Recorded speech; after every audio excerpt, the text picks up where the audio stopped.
Okay, welcome back to my Let's Play of Dragon's Down on TTS. This will probably be the final video. Not that I'm, like, sick of it or anything at all. I just don't really want to inundate the channel with video after video of Dragon's Down, because they probably won't be the most popular videos. But I'll definitely be playing it on my own. I did do a little run through with a cleric, which, you know, obviously is a bit of a hybrid. Starts with a couple spells, a chainmail, and a mace. And I did actually win. I survived 30 turns. Again, like, you know, based on the scenario, there's no, like, legend point requirement for either of these two scenarios. So technically, I think I would have lost if we were doing this, because I didn't have... I had 19 legend points, so I didn't have 20. I mean, 20 LP in 30 turns can be tricky, for sure. But anyways. You know, it's like playing CDDA. You just kind of focus on survival. If you can survive for like a week, you know, you've pretty much won the first leg of the game. But this time we're going back to the expansion. So we're going to be mixing all the terrain packs together again. We're going to be starting on the village, finally, in the plains. We have yet to start here. So that's good. Get all these jumbled in there. I wish I had that in real life.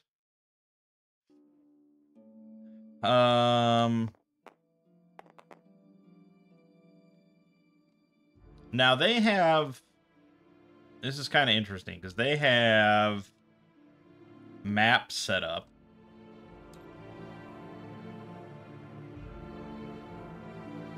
Yeah, they have maps set up, including civilization tiles, before you even pick your hero.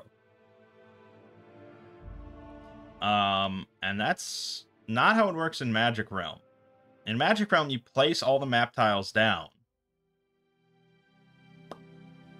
Then you have to, like, pick your hero and everything, get that all set. And I think you pick, like, your starting location, but you don't know where that is yet, because that's placed after you pick your hero. And that's kind of a big factor in there, because, you know, you could really be isolated, you could be tossed, you know, who knows where, and you might pick a character that just doesn't work great with the position that you end up in, but that's how it goes. But for this, especially with exploring, I mean, everyone, doesn't matter, you start here, so it doesn't matter.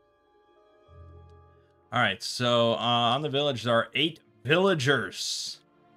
My god, they're just fodder. They're all worth 0 fame. They all have 1 in everything. So, taking on the villagers, they could just kill you.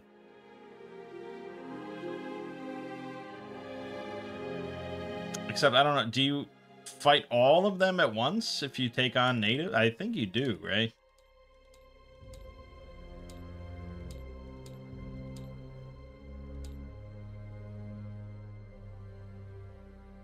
Yeah, all natives. If any native is targeted. So yes, that's like Magic Realm. So, you know, you mess with one of us, you mess with all of us, sort of thing. So yeah, the villagers are not to be taken lightly due to the way the damage works. But if you have Fireball, you can easily roast half of them, no problem. And you know, if your maneuverability is at least a 2, they only have a 25% chance to hit you. But still, it's not simple. Anyways.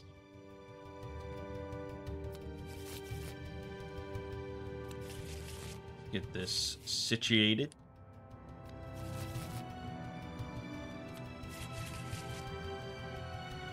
And we're going to be doing a random character setup this time. We're going to give it a try. So what I'm going to do, I'm going to take all the cards. And we're all going to... Okay, that didn't work out.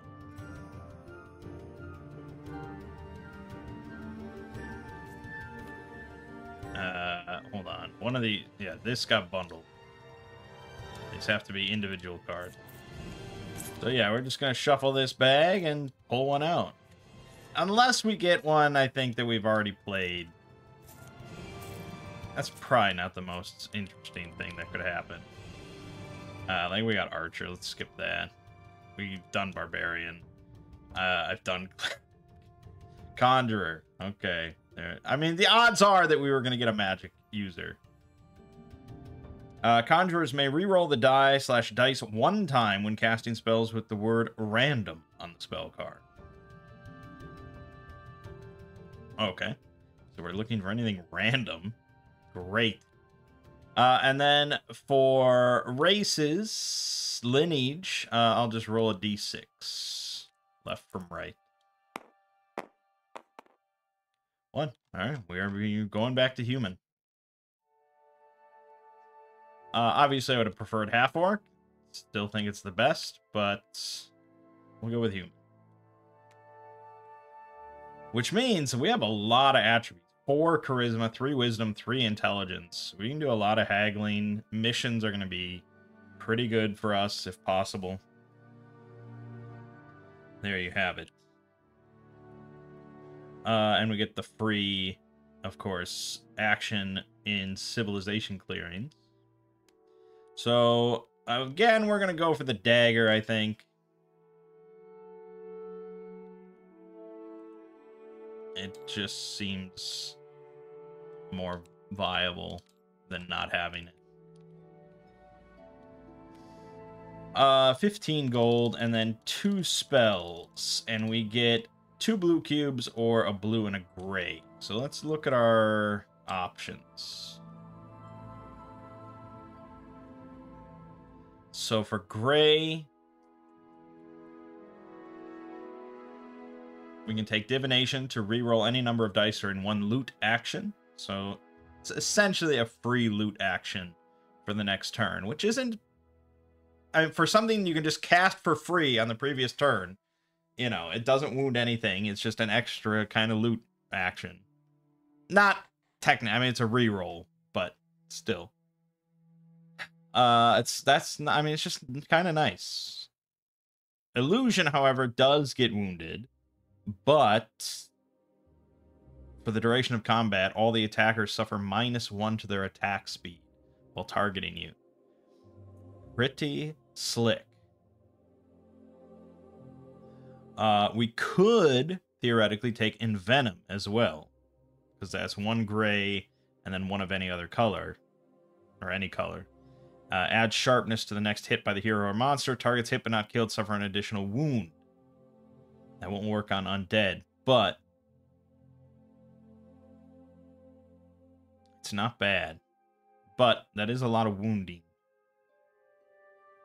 But blue spell, I mean, floating disc, I still... It lasts a whole turn, and you basically have unlimited, like, tool spaces for that turn. So I guess, like, you could just load up a bunch of stuff for 1 turn. I don't know. Just never seems that hot to me. Open gate, it's not that terrible, because even if you find 1 gate, and especially when we're exploring, like, it's not that uncommon, we'll just find 1 gate randomly. We can then always go back to that gate.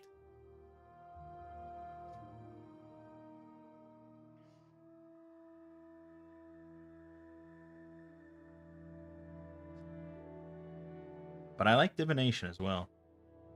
Alright, let's go for divination and illusion. And we're going to take our blue and our gray.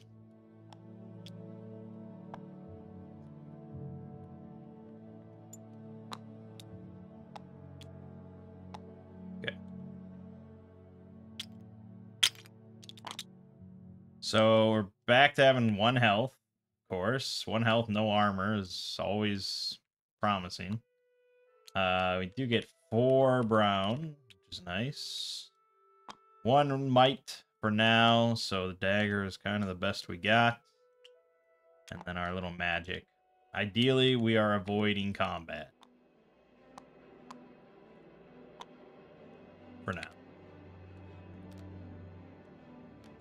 Stay healthy.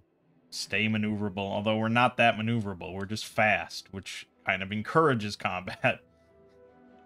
So, you know.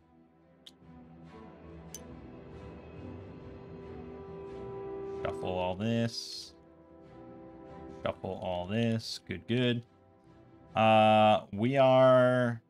So, okay, hold on. We also have the Artificer here and the Astrologer. They're both here ready to rock. Astrologer and Artificer. Let us commence turn 1. Yeah. Turn 1, action 1, we were looking at the Artificer.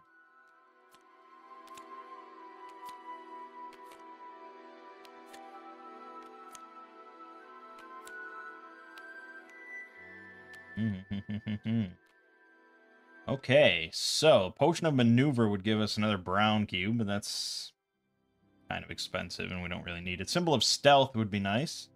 Free sneak action every round, which basically means we're permanently sneaked, more or less. Robe of the Chanter will give us a yellow spell cube. Tome of Power will give us a purple one. Charismatic Gemstone gives us Charisma. Buckler. Can't use the Iron Helm because we only have 1 Might Cube, so we're limited to the Buckler if we want that.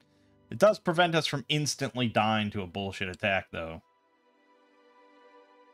For missions, then, we have the Giant Hunter and Evil Minion.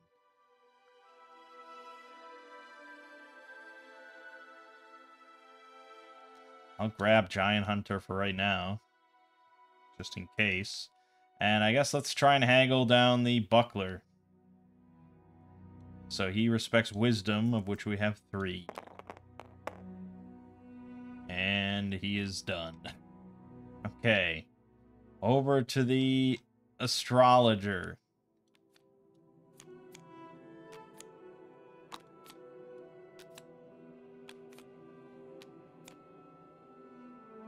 I know, I wish there was a better way.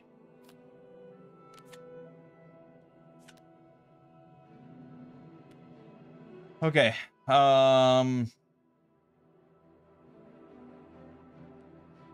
Legal goods to go to the Smuggler. And then that will give us an outlaw token. But 20 bucks.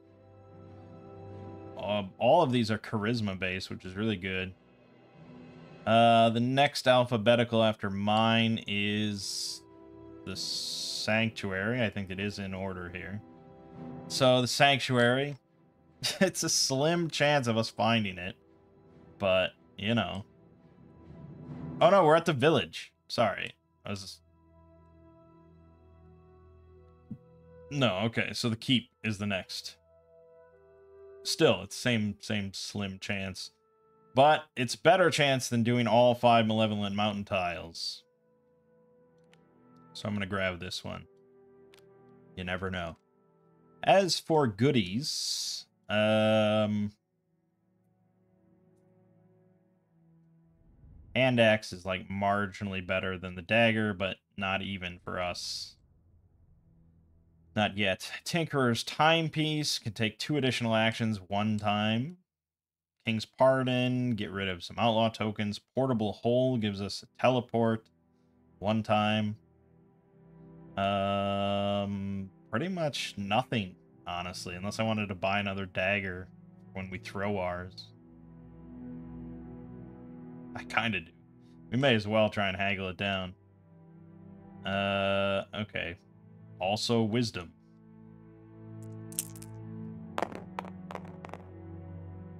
Damn it. Okay, well, there was my 2 actions.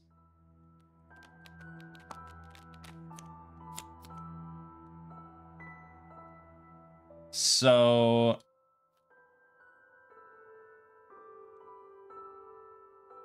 third action, I guess. Let's explore southeast.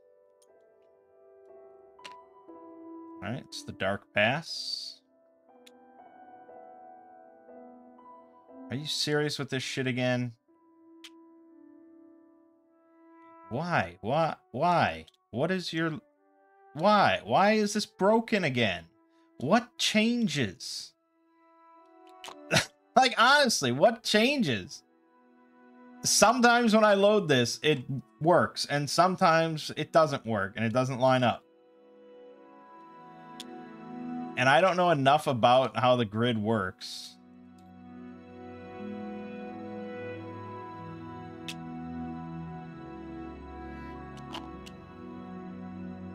Okay, okay. Oh, no, okay, so it was a rotation thing. All right, good. Jeez. I don't mind having the grid up. Okay, and we need our symbol as well for Conjurer. All right. So, that's incorrect, though. We were going this way.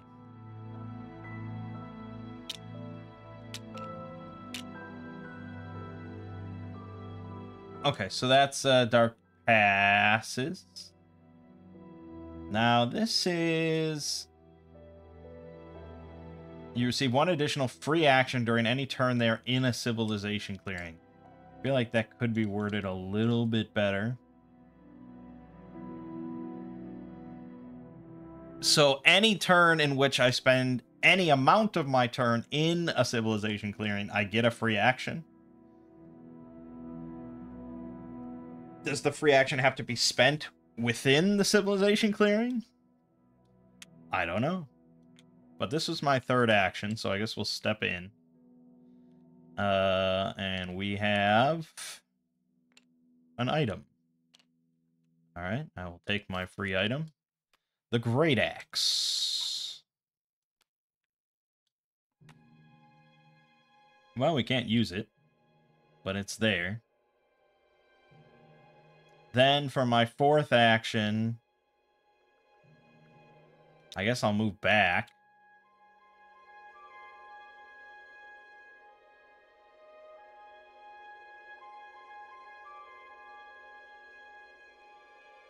My fifth action, I'll move here. Why not? All right. I think some people do roll these dice every turn. Because that's the rules. I don't tend to roll them if I'm in a civilization spot because nothing can spawn on me. I only roll them if there are monsters on the map elsewhere because they could be returned. So, I mean, I don't know. I don't know why I'd waste my time. All right, turn 2. Action 1, explore. This does not bode well. Look at this. He's always got these big ass... Damn it. Action 2, explore. Looks a little more promising. Okay, and there we have it. The Elder Woods. That was my action 2. And in here we have the mission dice. Our reward. Discovery. 5 fame, 5 gold. Okay. Action 3. I'll move here.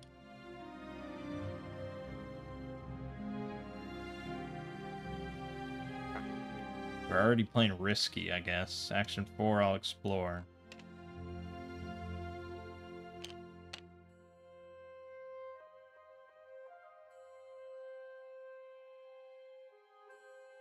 Yeah, okay, I can't do that. So, what that means is that I cannot move in because I can't pay the extra cost. Although I started my turn in a civilization clearing, so I don't think that's how it works. I think if you're in a civilization clearing and you've spent 4 actions, you can probably spend a 5th one. think that's probably how it works. All right, so that's the end of the turn, and now I could just die here. Scratch and caves. We are in the clear. Turn 3. I'm gonna spend 2 actions to move here. Check out this quiet bog. It's another item. The hand axe. Well, it is marginally better for me. So there you go. Action 3, I'm going to move here.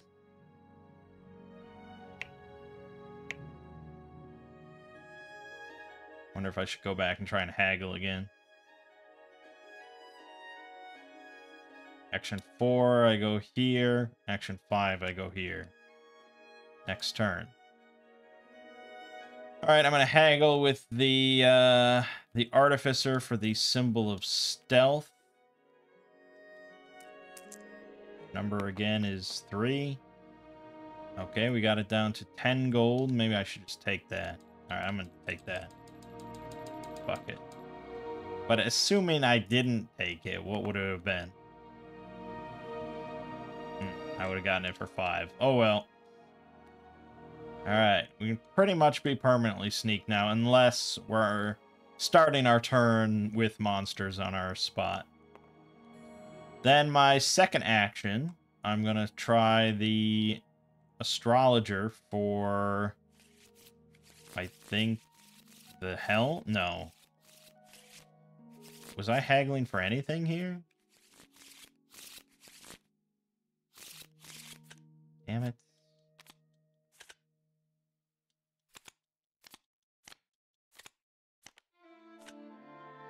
No, I guess not.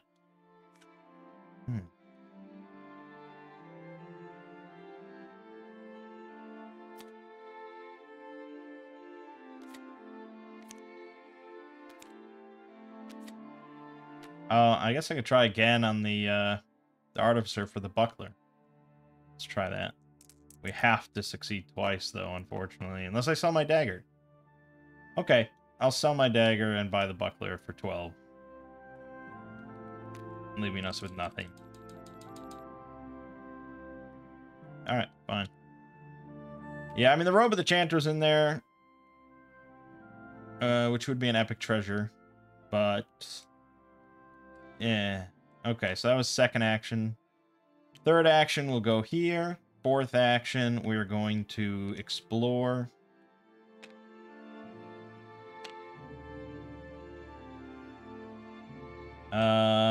And I could move in, but I'm not going to. Because that would just be putting me at unnecessary risk. So we'll sit here. And move on. Turn 5. Now I'm going to step in. Secret cache is here.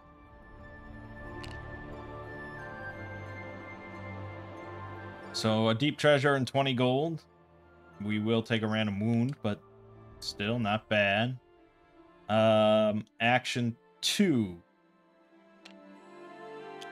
Action 3.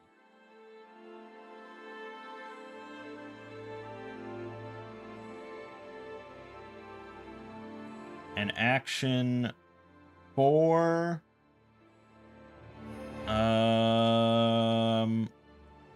I'm gonna go alert, actually, just in case.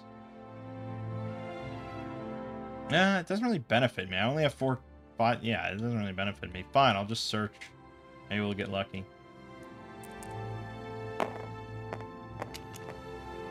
I did not quite get lucky. Alright, let's see if anything horrible happens. We got Scratch and Return. So Scratch does bring us 2 Treants. Lovely. What are the odds I can take out 2 Treants with my fucking axe?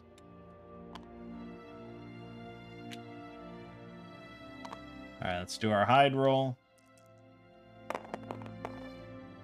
Can ignore 1 failure result.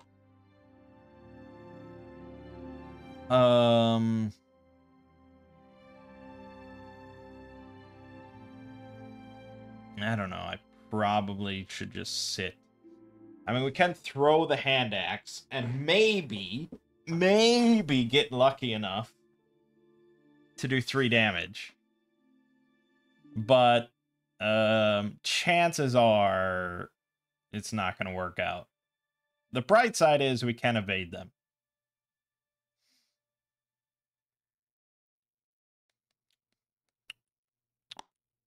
Yeah, okay.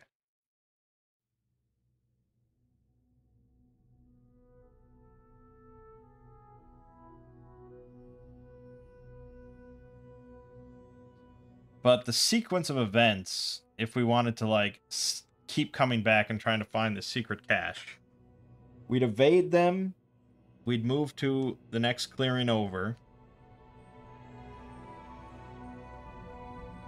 and then the start of the next round, we'd have to, like, move to number 2. Then say we would sneak as our free action. Then our second action would be to move back in, assuming we hide correctly, which we likely would, because we can ignore 1 fail result, so likely success. Then our third action is searching, and our fourth action, search or loot, you know. Then we'd roll a summoning dice again. We could get more shit. I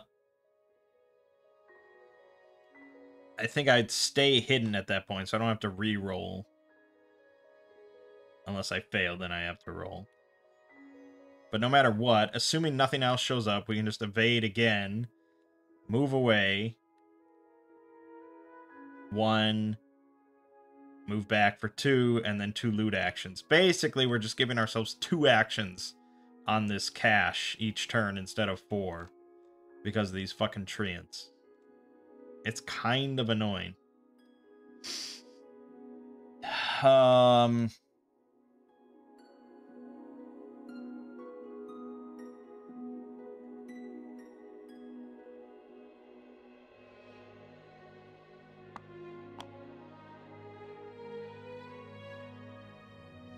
mean, it's possible I can kill them. If I cast Illusion, they have 1 attack speed. So if I do this, 2 maneuverability, 2 attack speed, I always auto hit them, and they will always have a 25% chance to hit me. I have to hit them then. It will take 2 rounds per treant to kill them. And then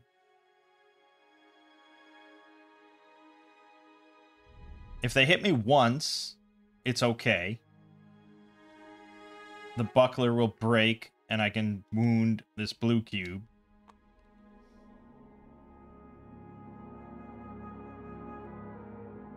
But if I get hit twice, I'm dead. But if I get hit once, I could just evade then and get out of here. That is, unless they hit me twice in 1 turn. But the odds of that are, what, 13%? Something like that. And those are pretty solid odds, I think. This is dumb. This is a dumb thing I'm doing. But, fuck it. Alright, so the first round of this combat, we're casting Illusion. So they suffer -1 to attack speed.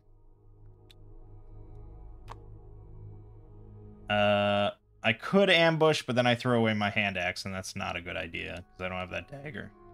So, we're just going to come out of hiding, challenge them openly. And, yeah, that's it. Okay, so, but for the first round, I have to see if they flip. Left one doesn't flip. Right one doesn't flip. Second round, left one doesn't flip. Right one doesn't flip. And I'm targeting the left one. Okay, I go first. Obviously, I auto hit. And I do a total of 2 damage, so I wound this treant. Then they both go. The left one, 25% chance. Aha. See, they don't match, so that is a miss. Go fuck yourself. Second one also misses.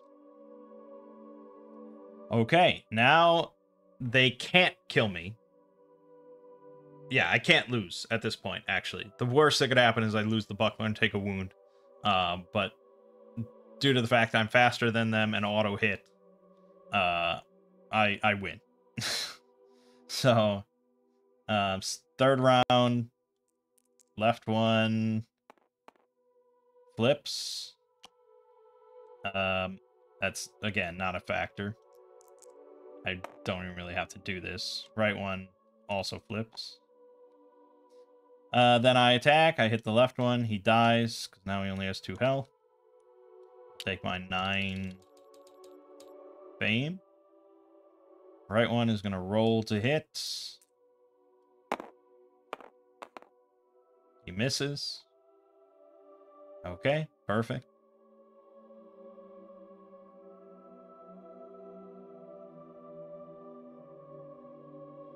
I don't know, I guess I could have died. I mean, I would have evaded, but had he hit this turn and hit next turn, yes, he could have killed me, but now he cannot. And I'm not gonna bother rolling to see if he flips, because it doesn't really matter.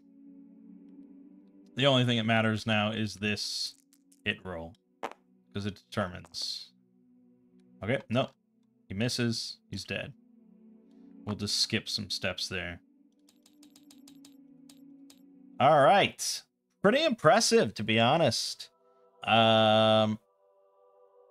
Just because of how slow the treants are. And that illusion spell. The illusion spell did make a big difference. Because they would have actually hit twice on matching my maneuverability. So, yeah. All praise the illusion spell. Pretty nice. Pretty badass. Just going up to 2 treants with a hand axe and a buckler. And a dream in your heart. But alright, done. That's that. Turn 6. And we get to now loot this secret cache in peace. I probably should spend 2 actions to restore this, though. Because then worst comes to worst. If nothing else, I can use it for divination once we've... Well, no, we just... Okay. I'd rather have it than not have it. Okay, so that was 2 actions. Our third action is going to be a search. Once I find the cube. Alright, and our fourth action is a search. Fuck. Alright. Is what it is.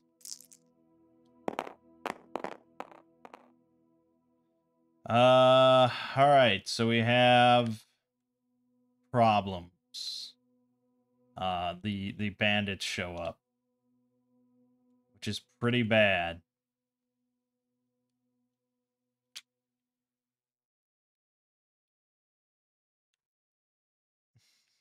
bring them over here. Yeah, the problem is the maneuverability. Once they catch you, they fucking catch you. So we have to really trust in our hide result here. Otherwise, I'm probably dead. I can ignore 1 fail result. I don't have to. Okay, now that being said, we do have illusion. And -1 to all their attack speed. Would bring most of them down to 1 or 0. The only problem is this guy, but I could hopefully snipe him. I don't, it's really iffy. It's probably not smart. I think we should vacate if possible, but we're placing a lot of trust in the hide roll. But it's really, I mean, it's too many. It's too many for me to just hand axe down.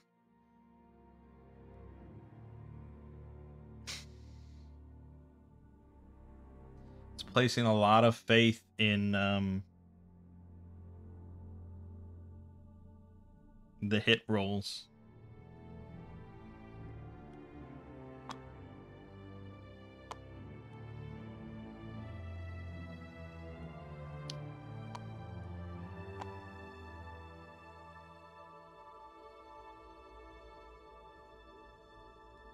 I don't know, let me think. So if I use illusion, they also get -1 attack speed. Let's say I just target the leader then.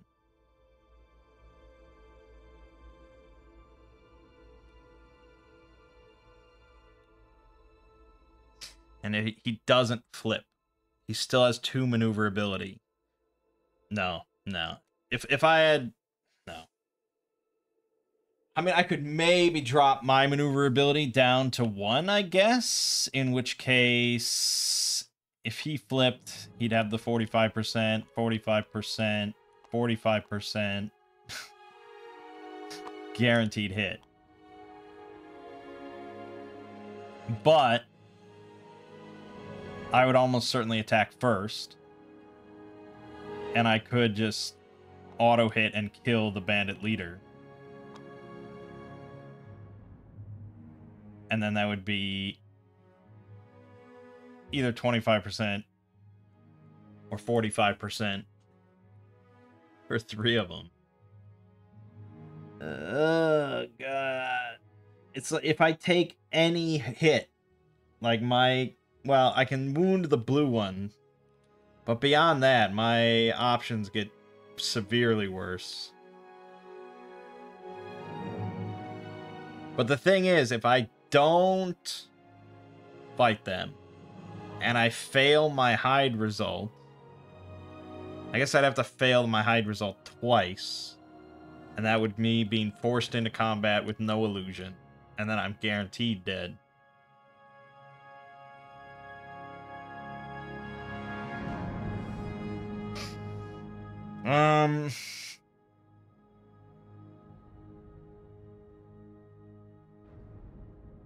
I guess maybe. Should we try it? Should we save state? No, I mean, I don't do that. But I mean, I did kill both treants without taking a hit. It was kind of emboldening. But this is going to be worse odds. I think we're going to get hit.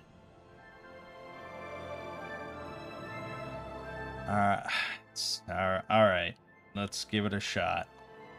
So we're going to illusion. They all suffer -1 attack speed. But the first round, leader doesn't flip.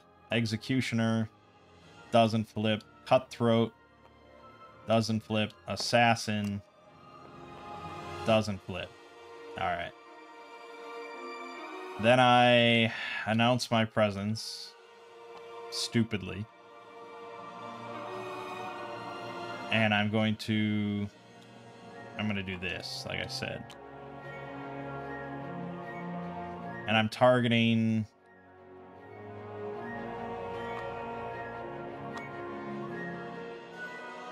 The assassin's only a problem if he flips, but I can only insta-kill him if he flips.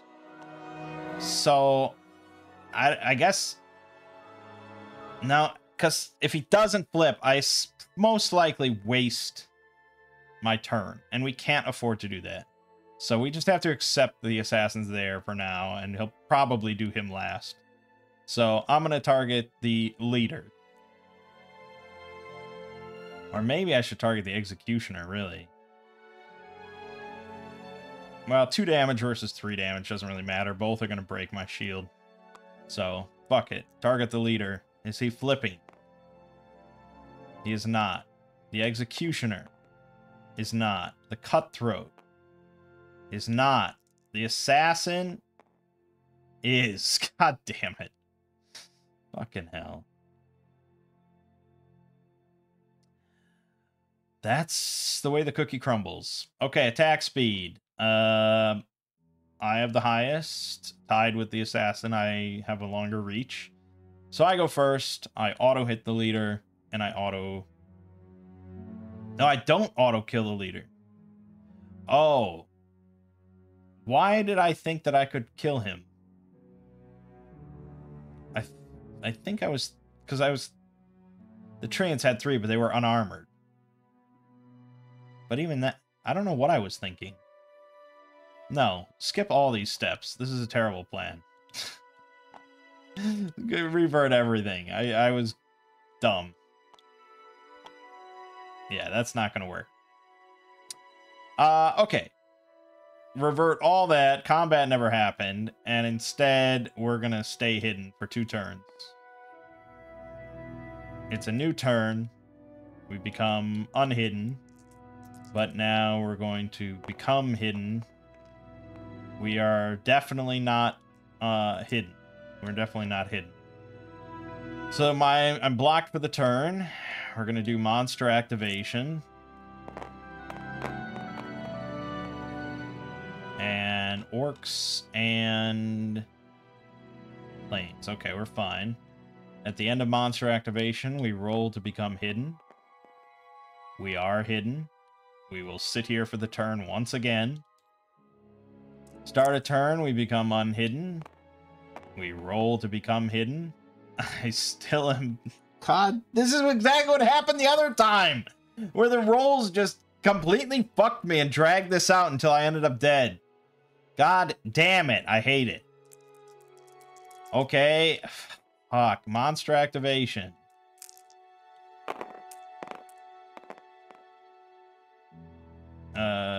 Planes and scratch.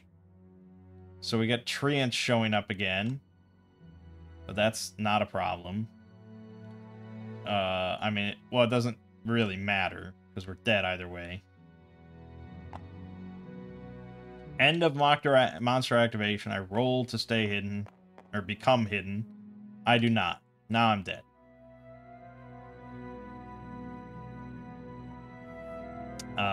Because I cannot evade.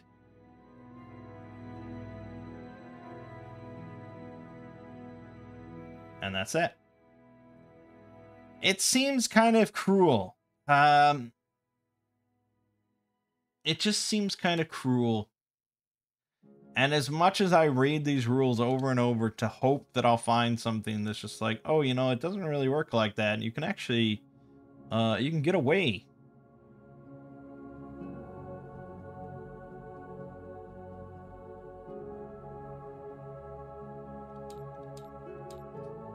If I'm hidden,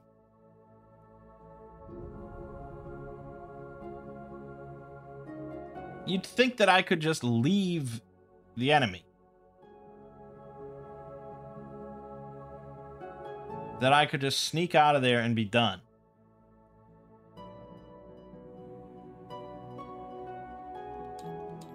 Okay, hold on.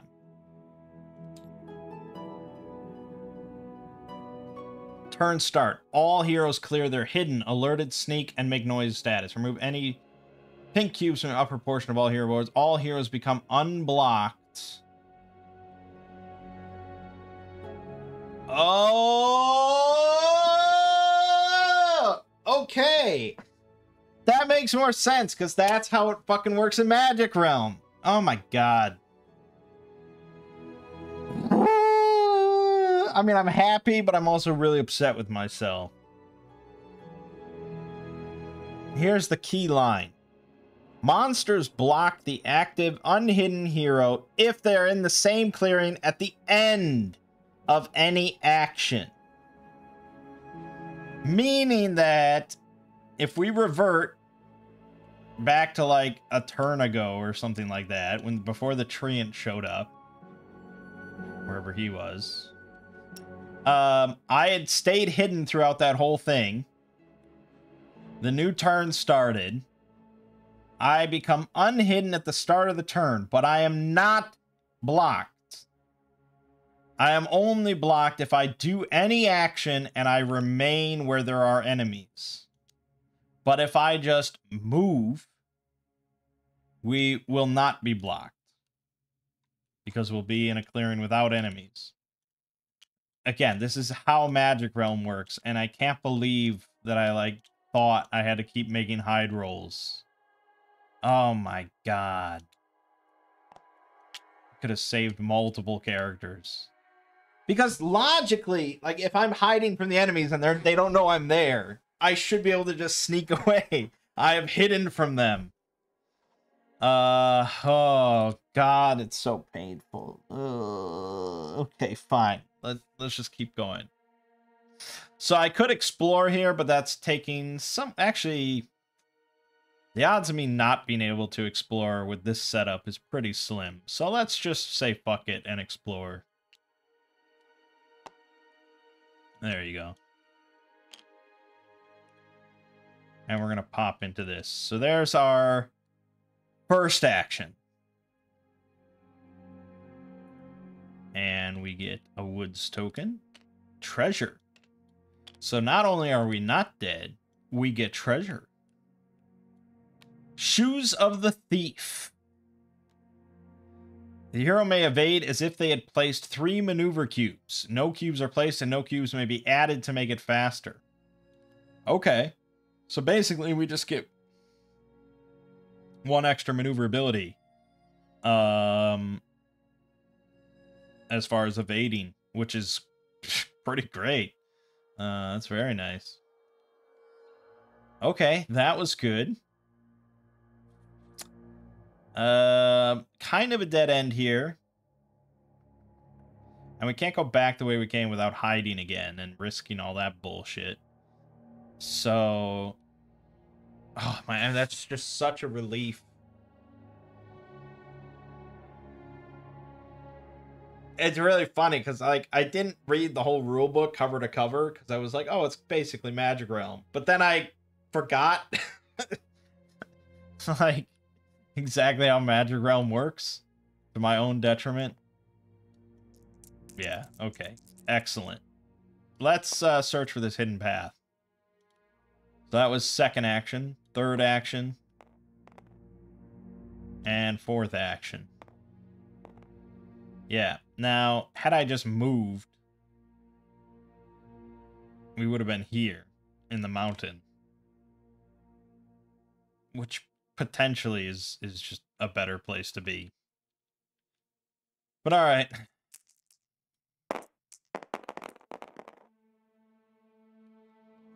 We got Roar and Mountain, which is nothing. Turn 8.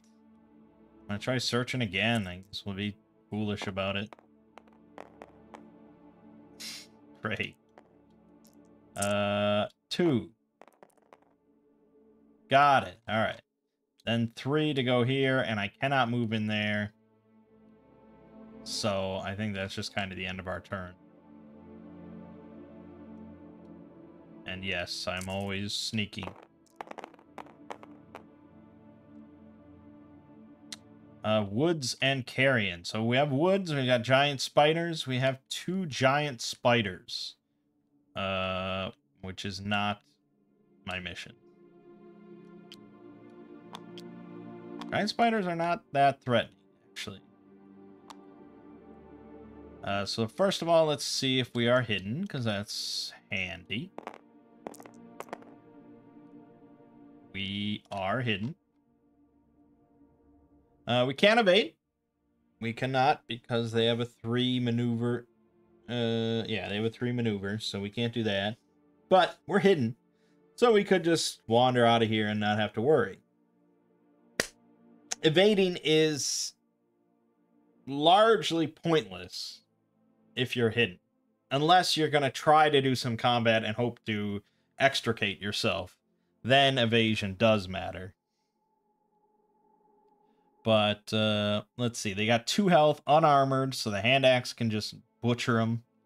The only problem is that we cannot auto hit them unless they flip. But if they flip, they become much more dangerous. But they only have attack speed of 1 no matter what. So we can actually do this.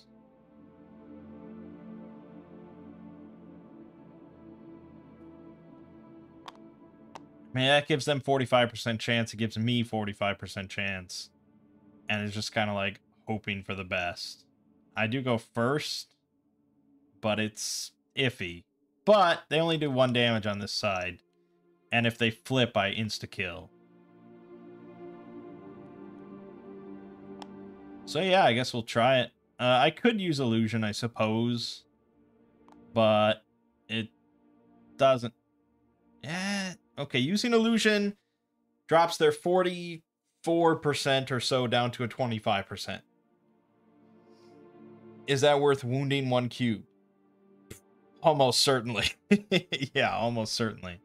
So, fuck it. We'll use illusion. I think I really like this spell. This is a good setup. Okay. So first round while I'm casting illusion, left one flips, right one flips. It's kind of dangerous. I'm glad I cast illusion. Then I become unhidden. I am... Technically, you would have to roll to see if you stay hidden after casting a spell or using any item. But I'm deliberately coming out of hiding, so it doesn't matter. I'm targeting the left one. The left one... Fuck. Flips. That's worst case if the right one doesn't flip. God damn it. Okay. Damn it. That really sucks. I go first. I'm attacking the left one. I have a 45% chance. Got him. Dead. Then this one goes. He's going to roll. He has a 25% chance to break my shield, give me a damage. He misses. Okay, good. Then I target him. If he doesn't flip, combat's over. He does not flip, combat's over. All right. We're killing quite a bit of stuff. More than I thought I was going to. This hand axe doing work with the illusion spell. All right, turn 9. First thing I'm going to do is get back my cube for 2 actions. And then third, I'm going to move into the dark passes, which ends my turn. Sad to say. But now I understand the true value of sneaking, and I'm very happy about it. We got Stench and Swamp. So we do get Stench. It's a double dice. So we got 2 kobolds coming in. Which are pretty weenie enemies. Let's roll to see if we're hidden. Oh, we are not hidden. Cannot cancel out 2 of them. So we're in this to win it. That's a bummer. Okay.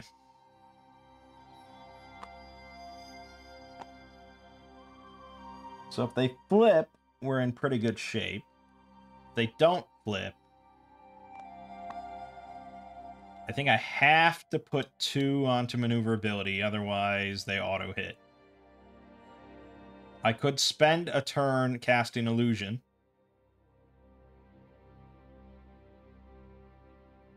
In which case, they would go down to their 25% chance.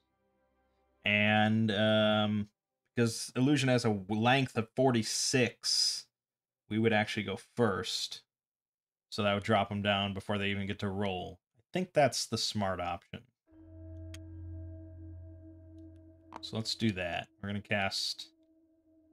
So technically, I'm doing this if you want to be legitimate. Alright, so first turn, left kobold, doesn't flip. Right kobold, doesn't flip. I go first, I cast illusion. Their attack speed drops to 1.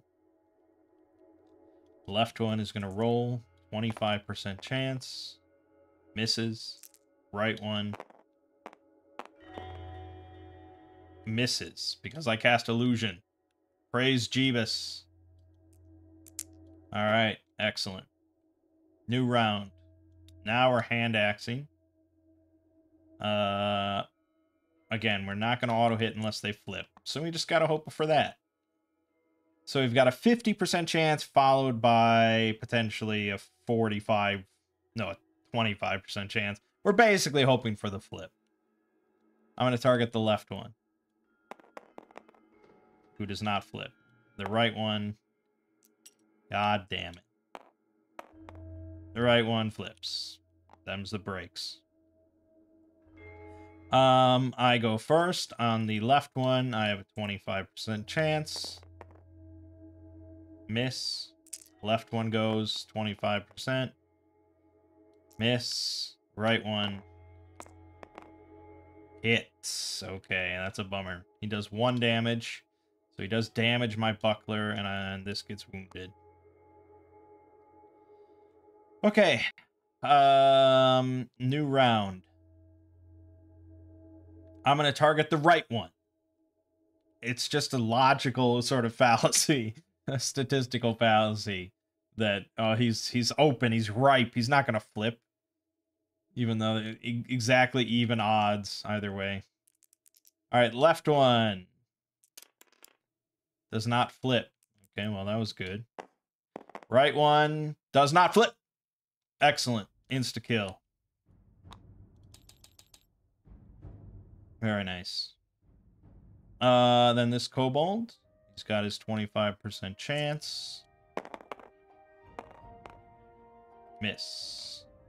Okay. Then next round, we see if he flips. He flips! Dead. Alright. Dude, we're carving up this region. I love it. The best run we've had so far. Not really. We haven't found a single lick of treasure outside of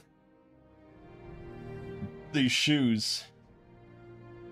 So repairing damage. I think you have to go to a merchant.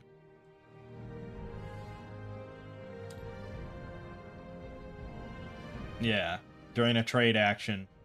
Commerce. You have to pay the price of the base price. I'd have to pay 6 gold to repair my buckler. But alright, new turn. We have 3 actions. I'm going to go 1 here, and 2 for an explorer.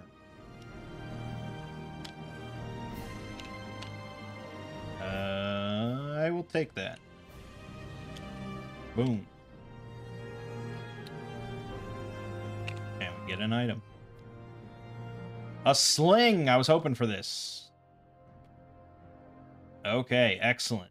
So, this is a ranged weapon, but this lets us ambush.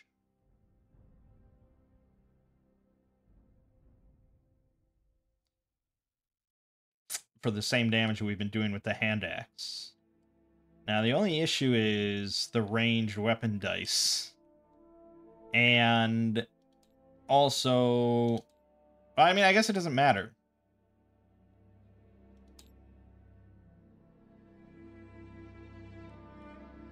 Yeah, it doesn't really matter, actually. Like, if we bring the hand axe into battle or the sling.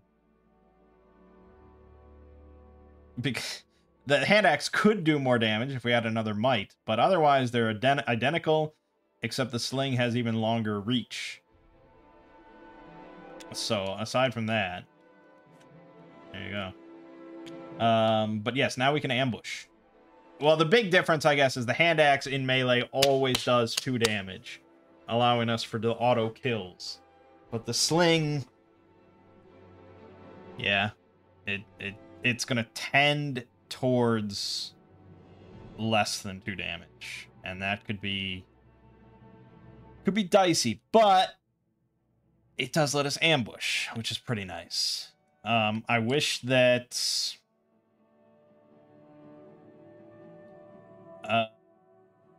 so if we wanted to switch from the sling to the axe mid-combat, we'd have to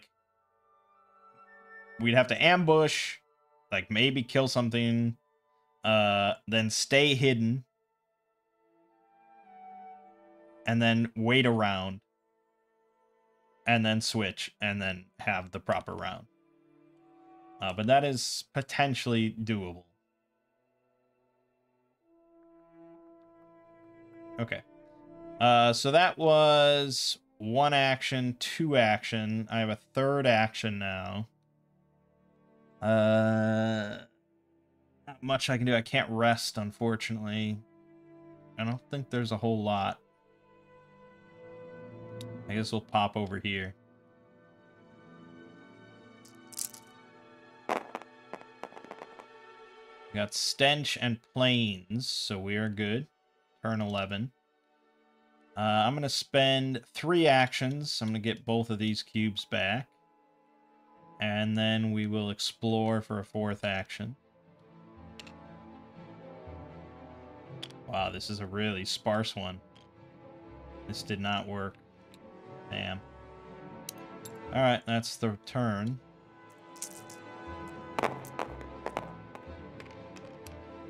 We got Scratch and Mountain. We are good. Turn 12. We're going to explore again. That does work. Okay. Or this could also work, which is a little bit more favorable at the moment. So that was 1. 1, and got a treasure site. The Grotto. Grotto.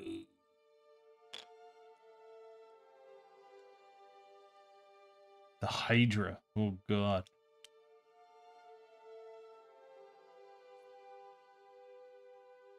We're going to have to be sneakier on the Hydra, because we cannot evade it, and we definitely cannot kill it.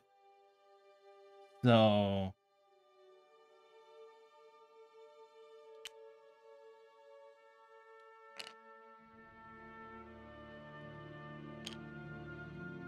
yeah. We'll have to be sneaky. But it's pretty good. It's pretty good. The Grotto does have 2 deep treasures and 6 normals. Not amazing, but worth finally getting into. So that was 1. We're going to do 2, 3, because it's a swamp, and then 4 is going to search. Incredible. Alright, so we found the hidden path. Love it.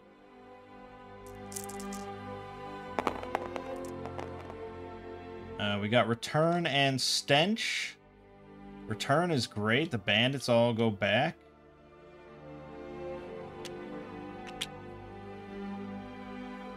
So we're going to go back to the secret cache at some point. But otherwise, we are good. Turn 13. We're going to spend 2 actions heading to the Grotto. 3rd action to search for the Grotto. Incredible. Okay, that is an LP and 5 fame. Not bad. 4th action, we're going to loot.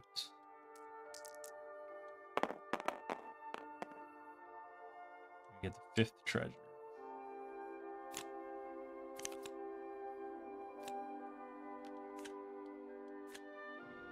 4, 5. Yeah. So we get this. So, Belt of the Beast. Ooh, okay. Okay, excellent. So not only do we get an LP and 5 more fame, we get another Might Cube. Meaning that at the end of the round, I can swap over to my Battle Axe. I know I was just talking all about the sling and stuff. With the Battle Axe, we can do 3 damage. It's quite nice. But that is a commitment then of an extra cube, and there's the 5 cube limit, which means that if we are not alert, we'd have to sacrifice one of our brown cubes here. So there is a trade-off. That's the end of the turn, though, so let's roll this, see what happens. Okay, the Guardian shows up. Damn it. Damn it, I was just getting going.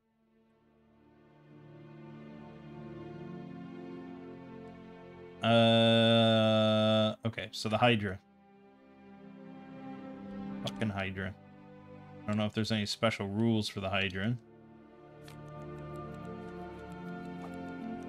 I don't think so.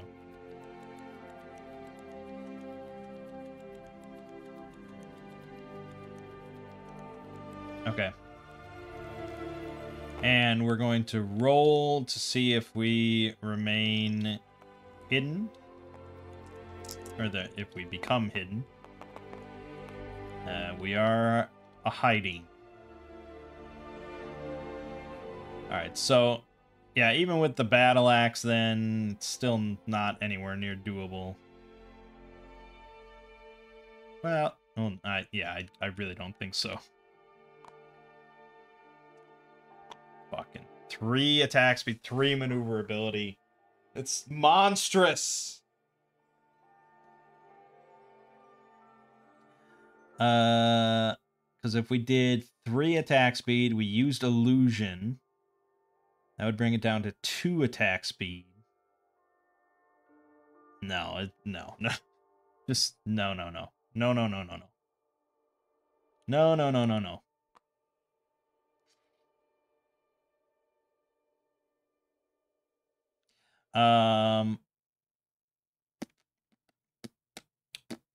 But it is...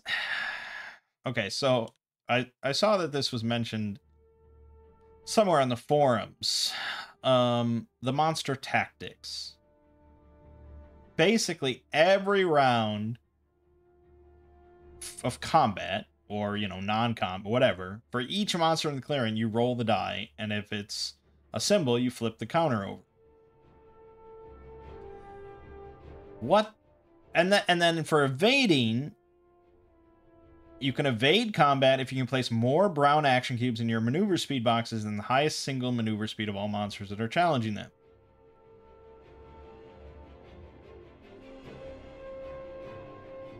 I really feel like they need to clarify what exactly that means.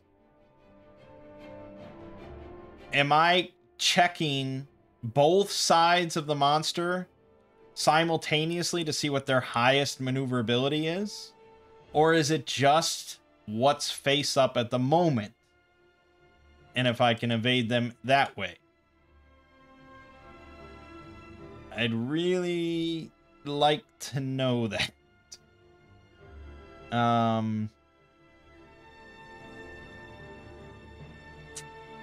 Because what I'm saying here is that, okay, we do the first round of combat. I'm hidden, so nothing happens, but we do still roll this because we follow the rules.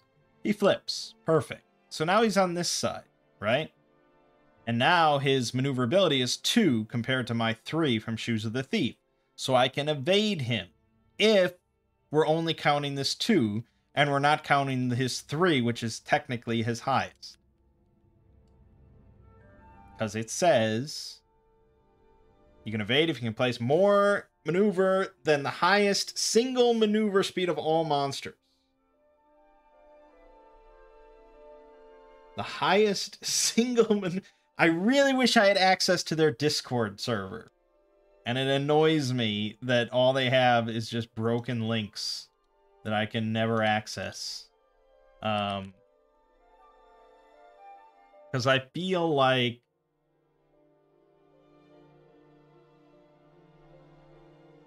they probably have the answer. Or someone has probably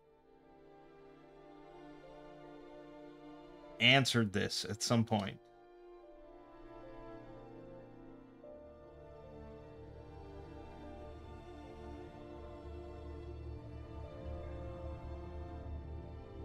Yeah, I don't know.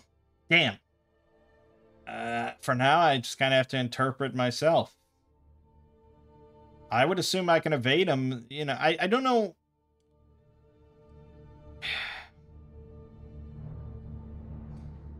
You know, oftentimes when we play board games, I try to think like the spirit of the rules. you know, it's like logically what makes the most sense.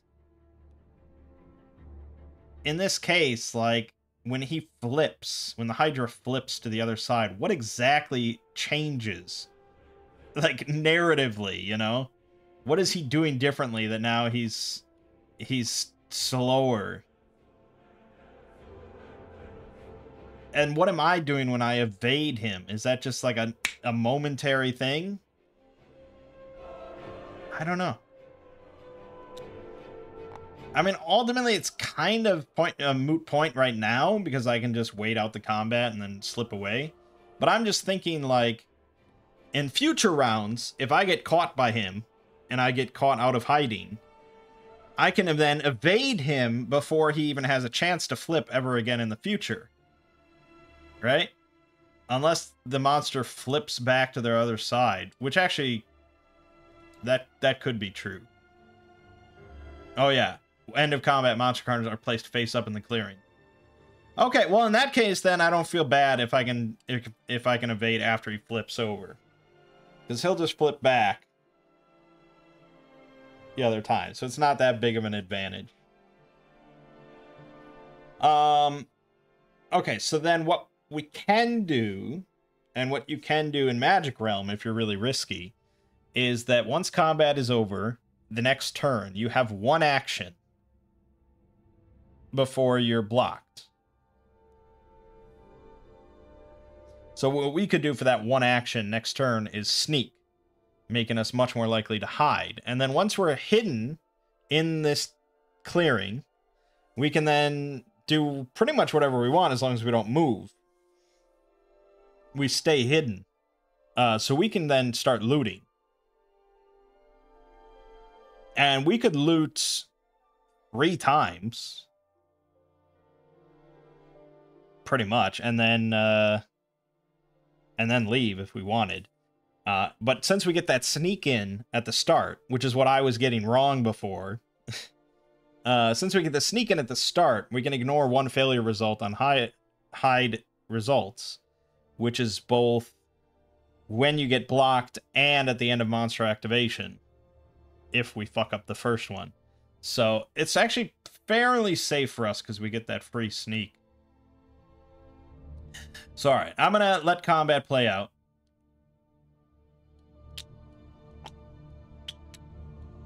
It's a new turn. It's turn 14.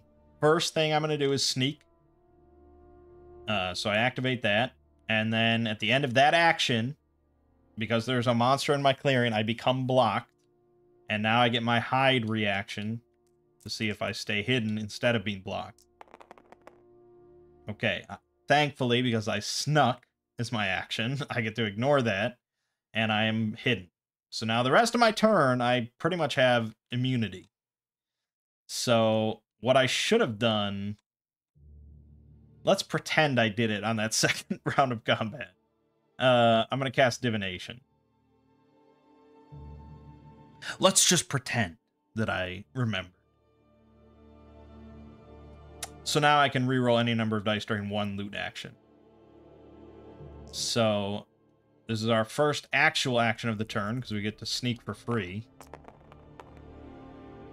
And we get the 5th treasure. I'm actually going to go ahead and reroll this one, so we can do better than that. Okay, still the 5th treasure. It's an enchanted treasure. Oh yeah, and we have not done any enchanting, which actually wouldn't have been the worst thing in the world, to be honest. I could spend the rest of my turn enchanting. But our actual treasure that we got is Cursed Treasure. You fuck. Okay, the actual treasure we got is a Spell Scroll. Great. For heal. I can't cast.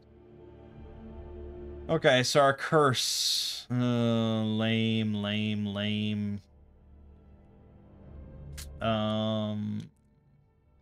Okay, so odds are even. We got odd again. And our actual curse, number 5, Stench. Reroll 1 success per hide attempt. Oh, God. Now that's shitty. That means we should vacate. after this is over. All right, well, I got the spell scroll. That's gotten.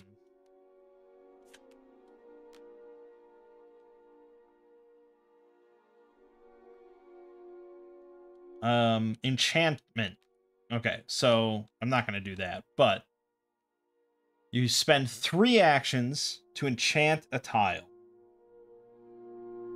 It also says flip the tile over to the other side. I don't know how they're going to be doing this in the actual board game. Right now on TTS, that the tiles are identical. But I think a main reason for that is that doing double-sided tiles on TTS is actually quite tricky. Usually you would do... Actually, I mean, they kind of already know how to do that because they do it for these things. These terrain pack sheets are double-sided. And so on TTS, you usually just have a state change like this. In Magic Realm, though, the tiles were double-sided, and the other side was the enchanted side. And so if a tile was enchanted, you'd flip it over, and whatever color that tile was just the color of the enchantment. You didn't get to pick, because each tile was just printed that way. But here, you get to actually pick the color that you enchanted by placing a cube of that color on it. So I don't know what the other side of the tile would be. Like, if they're doing double-sided tiles. I don't know if the map layout changes or if it just looks different. I don't know.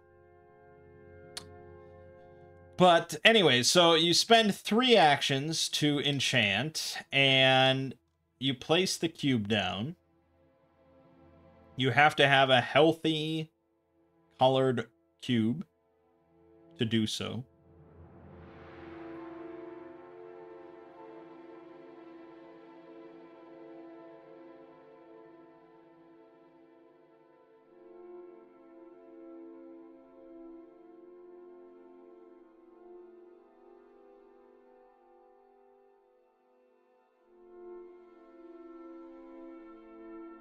Well, that's interesting, actually. So you have to have a colored magic action cube in your healthy box to do the enchant action. But then you take a cube from the pool, matching a magic cube you possess, even if it's wounded, and place it on the tile. So you have to have one healthy cube, but that does not have to be the color that you're enchanting with, which is kind of interesting. As long as you have a cube of that color somewhere. Regardless, once a tile is enchanted, any permanent spells that you have that match the color of the cube on the tile are always active, as long as you're on that tile. And casting a spell that requires a color that matches the cube in the tile requires 1 less magic cube to cast. Meaning that if we were to enchant this tile with gray, we could cast divination for free, which we basically already can. But we can also cast illusion for free. Always, as long as we're on the tile. So that's pretty great.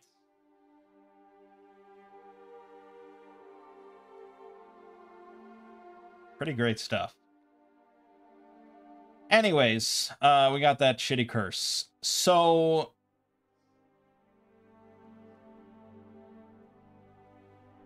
that was my first action. And that was the grotto. So second action is going to be another loot. We did our reroll already. All right, we got the third treasure. The guard charm. 1-time use. May discard this treasure instead of taking a wound.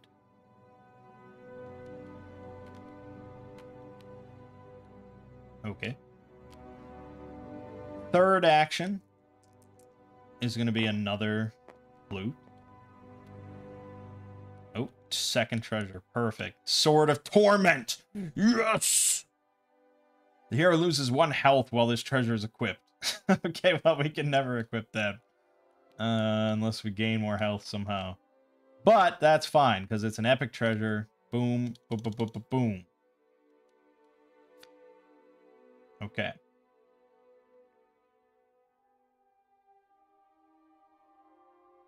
For our 4th action, then, since we're not going to push our luck. Oh, shit. Oh, shit, we're pushing our luck, folks. Because I forgot I'm in the swamp. It's 2 moves to get out. Yep. We are pushing our goddamn luck. Alright. So be it. Then 4th action, I'm looting, because why wouldn't I?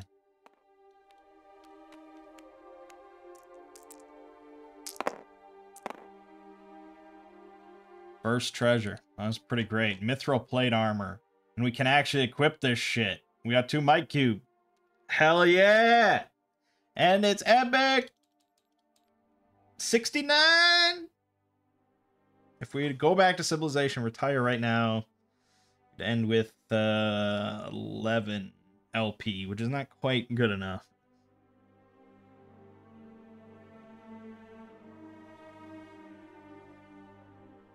Okay, but that is the round.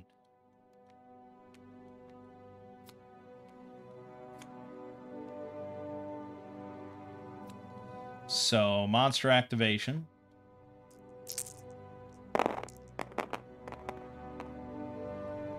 Guardian and Plains. We already got the Guardian, so that doesn't mean anything.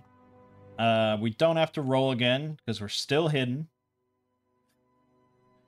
We enter the combat phase, but we stay hidden. Yeah, so I guess I don't know what I was really worried about. I think I really am underestimating the power of hiding. Because the only way you lose the hide status is when you move to a new clearing, take the noise action, choose to become unhidden, or a new turn starts. Those are the only way that you become unhidden. So, we're good, you know. So now, the start of a new turn. If I stay here, I am inviting chaos. So, we're not going to do that.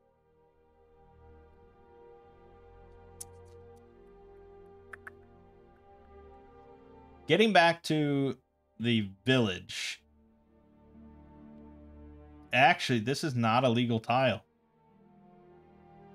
Oh my god, I didn't even see this. This is not a legal tile.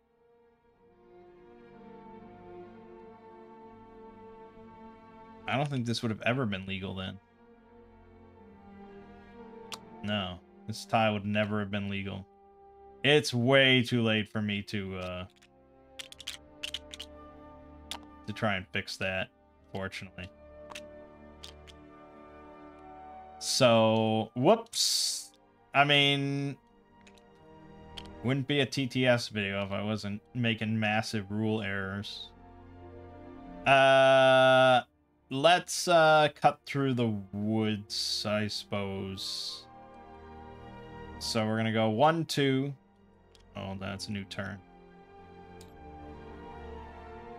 Then 3, then 4. That's where we're at.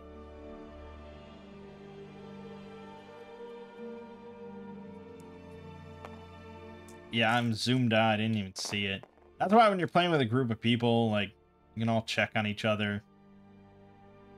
You know, you make sure things are going as they should. Alright, nothing happens. Turn 16. Move 1, move 2. We're gonna explore for 3. Try and do it properly without cheating. That looks correct to me. So this was 3. And we'll go 4.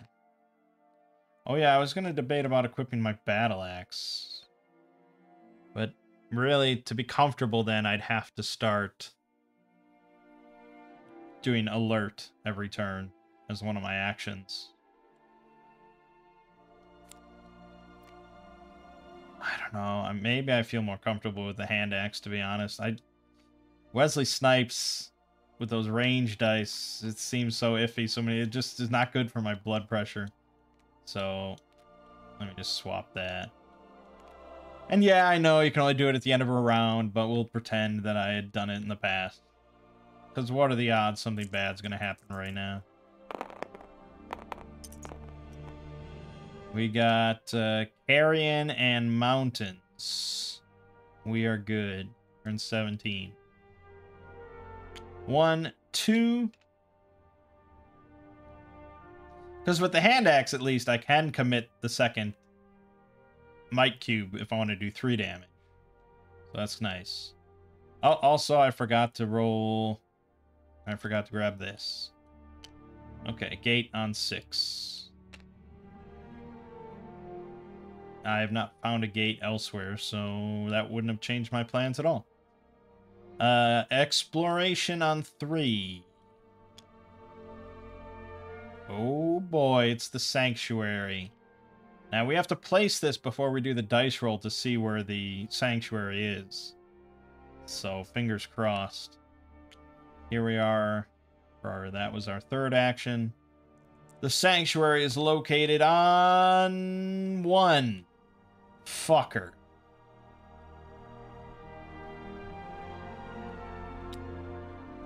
Suppose you think that's funny. Okay, well, that's annoying. That's like the worst. Yeah, it's not great. Alright, 4 will move here. We will roll these just to see if the Hydra returns. He does not. Turn 18. We're going to explore to the southeast. Oh, goody. I'll go with that. So that was our first action. Got a mountain thing. It's a treasure site. The chamber. Yeah, the chamber is not going to work for us. Because you basically have to be able to do a 4 might attack in order to bust open the chamber door, unless you have the skeleton key. And you know what's funny? I have never once found the skeleton key across all these playthroughs. I don't even think it exists. So you'd have to do a 4 might attack, which we would need the Sword of Torment to be able to do. Sad, sad. So the chamber is not useful to us. Second action, we're going to search for this hidden path. Where did that come from? Where the fuck did this come from? Oh, yeah, that was this. What did I get? Okay, 1. So 3rd action. And 4th action. Got it. Alright, we have the hidden path at least.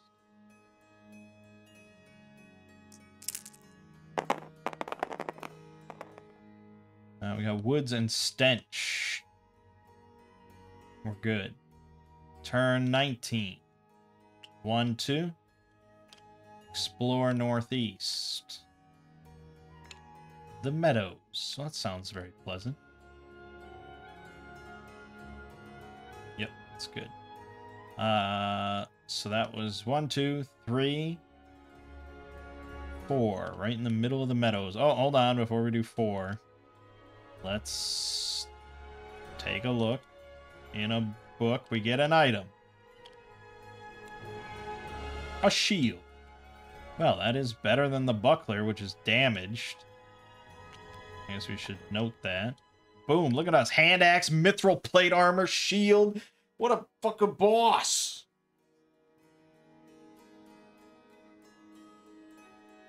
Not that we really need the shield when you have mithril plate armor.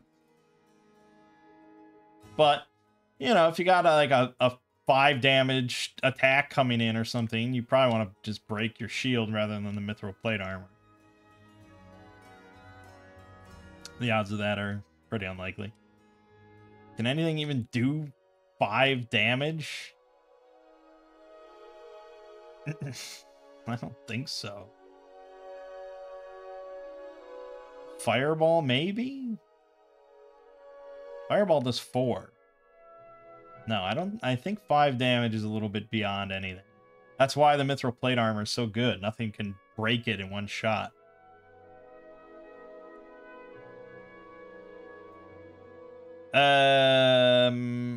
Okay, so then our 4th action will be to move to the middle. Roll these bones.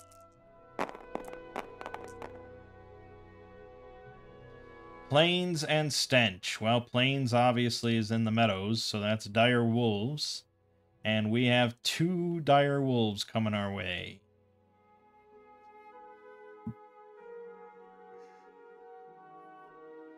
I'll find it. There you go. All right, so first things first is sneaking. Or hiding. We did sneak, but we have the curse, so we have to re-roll 1 success. Okay, so that means no matter what, we're fine. All right, good.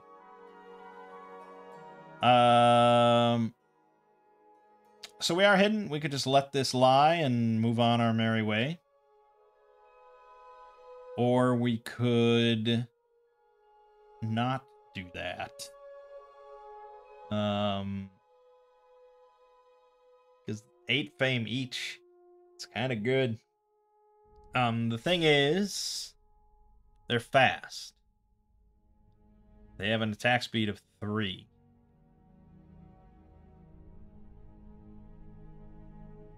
And I still can't afford... Or they have an attack speed of 2. I could use Illusion. Bring him down to 1. And then give them a 45% chance. And then hope they flip for the insta-kill.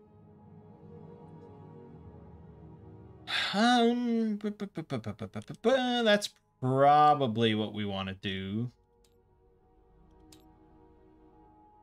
If we do want to kill him.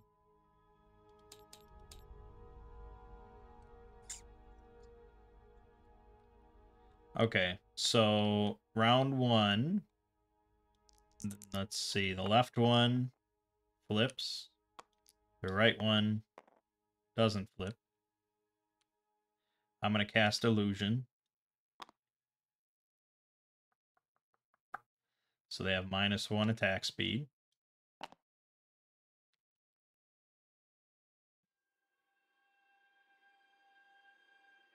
Then round 2, I'm going to target the left one because of the statistical fallacy.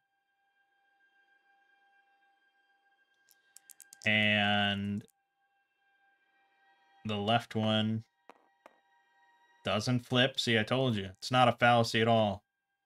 The right one doesn't flip. Okay. Then, so I've become unhidden at this point, obviously. Attack speed, I go first because they have a 1. I auto-hit the left one, and I do 2 damage, so it is dead. Then the right one goes. He matches my maneuverability, so he has a 45% chance. He does hit for 1 damage. Doesn't really matter what he hits, because nothing gets damaged. I do take a wound, however, so we'll wound that. Same thing, and hopefully he flips. He did not. Okay, still go first, and I have the 45% chance as well now. Hit, dead. Dude, we're pretty potent, shockingly. Okay, so we're at 12. You know, if I retire in a civilization, that's 13 LP. It's not shabby. It's not amazing, but there's still a good chunk of game left. We're only 2/3 of the way through. So we're gonna accept that as a good kill. Good kills. Turn 20. We move 1, we move 2, we move 3. And we didn't flip these yet. We got the Smith here. And I needed to go to the next one after the village, which was the keep. fortunately. Alright, so the Smith. Smith setup. 1, 2, 3, and then I have 2 actions here. So we're gonna check out the Smith.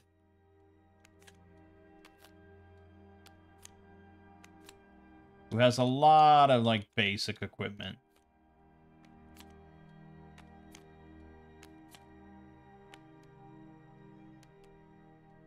Okay. He does have an enchanted treasure, so there's that. Blue cube here, enchanted. And that's instead another spellbook. Jesus.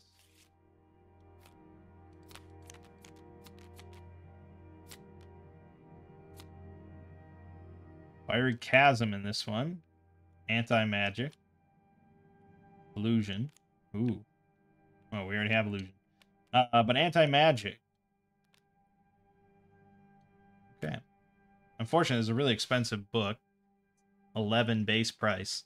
The reason why you might want to learn a spell from a book is because it gives you an LP and 5 fame.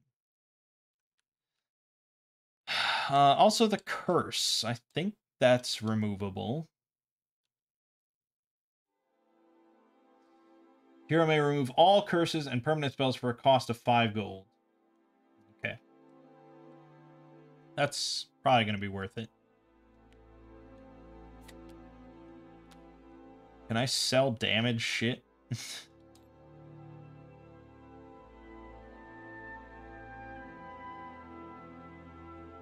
Yeah. Doesn't say I can't.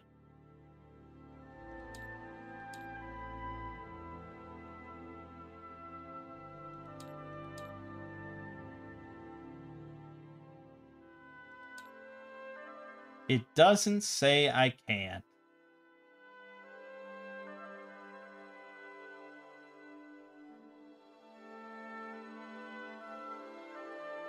So fuck it.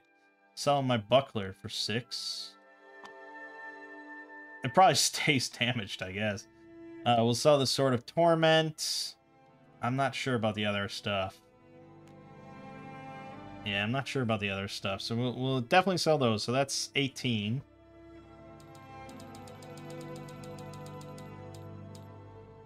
There's just... that spellbook will cost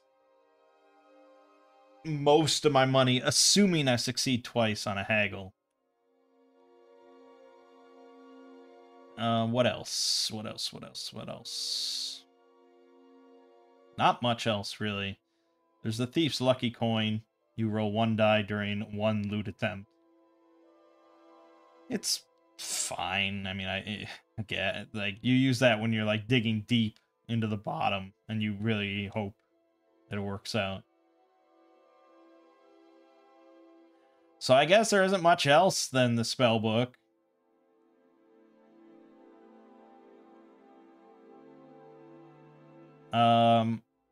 But I mean, anti-magic. There's only...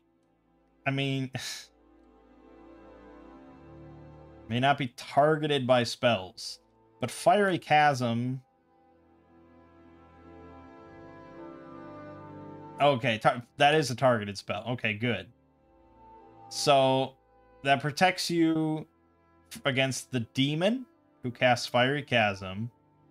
And it protects you against the Titan who casts Teleport. And I guess it protects you against the ones that cast Fireball.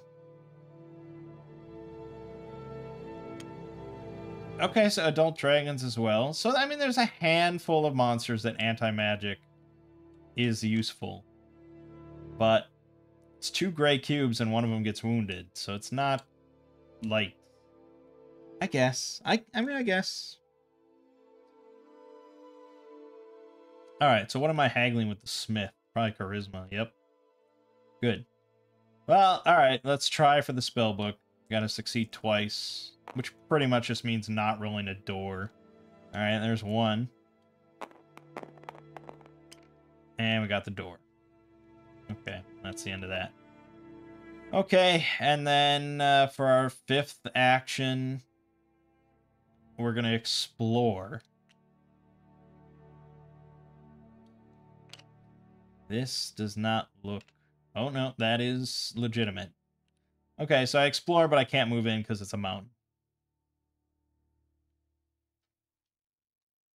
Alright. That's the round. I mean, his missions, killing 3 giant bats. Yeah. I mean, you can, like, go to a location where there are giant bats. And then you can make noise to try and ensure that you get into a fight with some giant bats. But I'm not that confident. I don't really want to get into fights. And then the cruel cave tile. Still think we have not nearly enough. We have like 1. We've found 1 cruel cave tile. It's shitty. Alright. That's the end of the round. Let's roll these to see if the Hydra fucks off. Does not. Okay, whatever. Then it's turn 21. Oh, the title. I keep forgetting about titles. So this Sanctuary title, you have to hand in an unused spellbook, spell scroll, or tome. Oh, I didn't do that. Yes. Perfect. Okay. So my first action will be to hand in this spell scroll, which gets removed from the game, and we get an LP. We become an acclaimed scholar. And then the other one was the village, which I don't think I even looked at. Donate gold and all treasures from the wrecked wagons. Remove them from the game. Well, that's kind of unlikely to happen.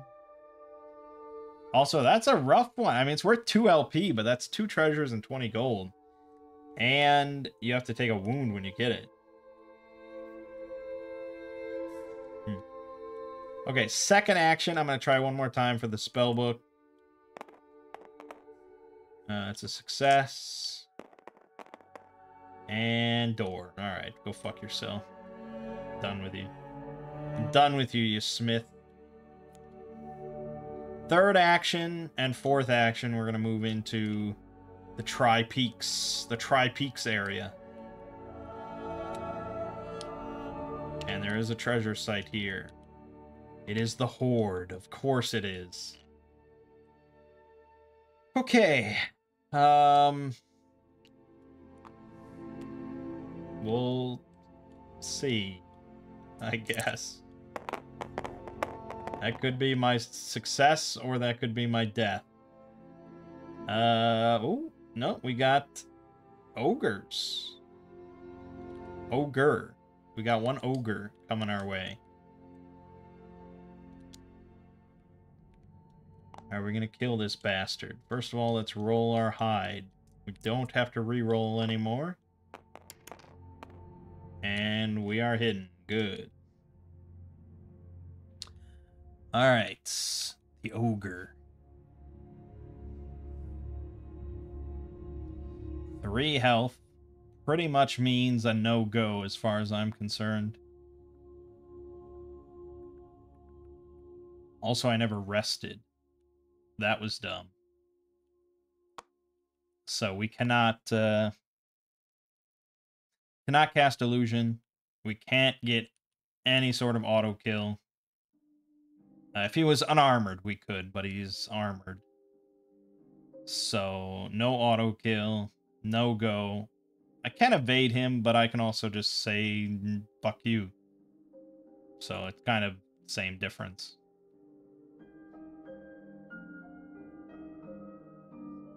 Yeah, alright, I think we're gonna leave this guy be. If I had illusion, maybe I'd consider it. I mean, he is pretty slow regardless. We probably could do it.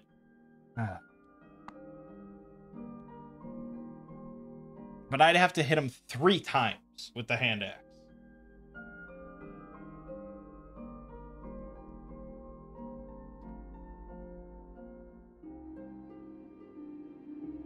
Like, I'd be better off... Well...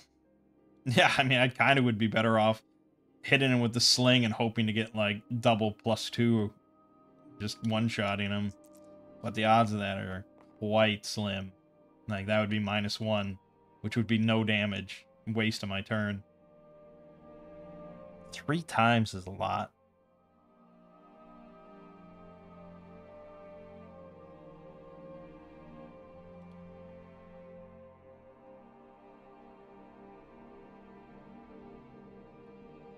But I would auto hit. But if he flips, he auto hits. Nah, no, fuck it, fuck it. Let's not be stupid. We've come this far, let's not be stupid. So I'm just gonna let it ride. Turn 22. First thing I'm gonna do is move here for 2 actions. And then we're gonna search for the hidden path. 4th action. Got it. Perfect.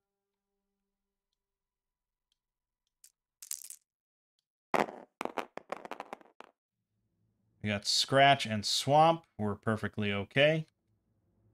Enemies can move. It's never happened so far as we've been playing. But that's because I got the hide rules all wrong, mostly. But if enemies are on your tile and you're not in your clearing and the arrow symbol comes up, they will move to your clearing. Unless you're hidden, man, then maybe not.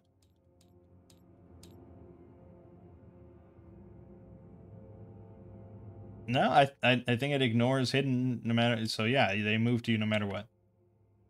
Okay, we're fine. Turn 23. We're going to move 2 spaces to this horde. And we're going to be somewhat smart here. I'm going to heal this for 2 actions. So that was our whole turn. We're risking quite a bit here. But this is all guts, no glory.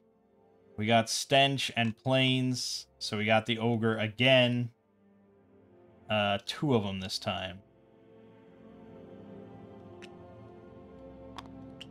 Fortunately. And they're going to be here now for the duration of my looting and searching. I do have Illusion, but it's still just a lot of hits. There's 2 of them. If it was 1 of them, maybe. 2 of them. 6 turns this combat would last. And I'd have to be dodging a lot of hits, because I can't take many wounds. So, let's just stay hidden. Alright, we are hidden. So you guys are going away.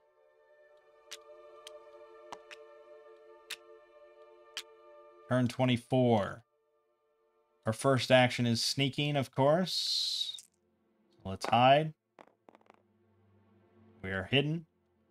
Second action is going to be to search for the horde. Got it right away. Amazing. Very happy with that. Then I think we might just be okay.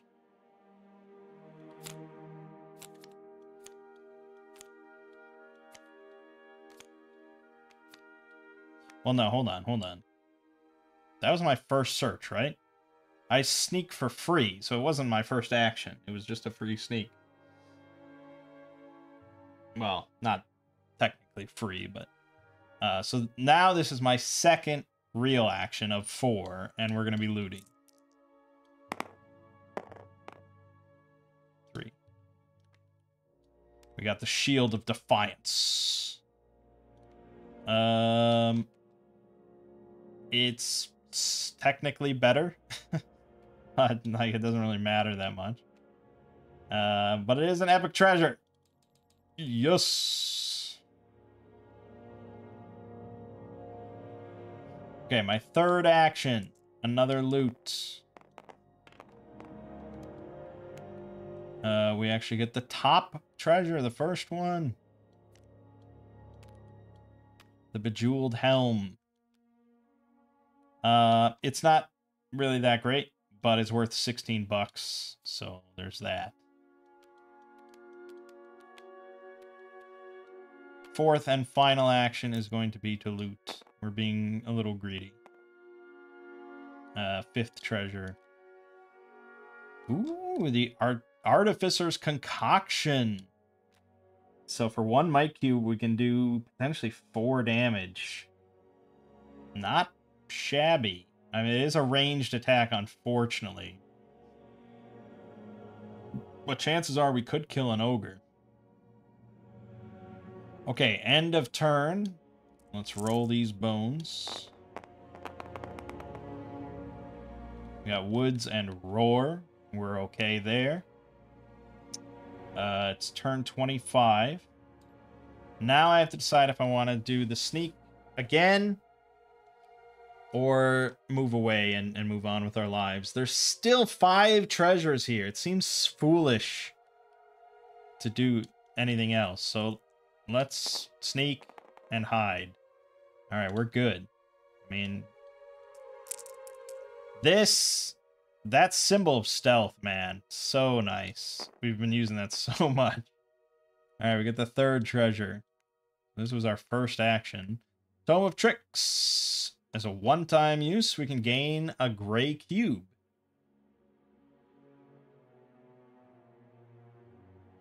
I'm going to use that instantly. I'd rather have the gray cube than the money right now. All right, second action. We're going to loot again. 3rd treasure. So close.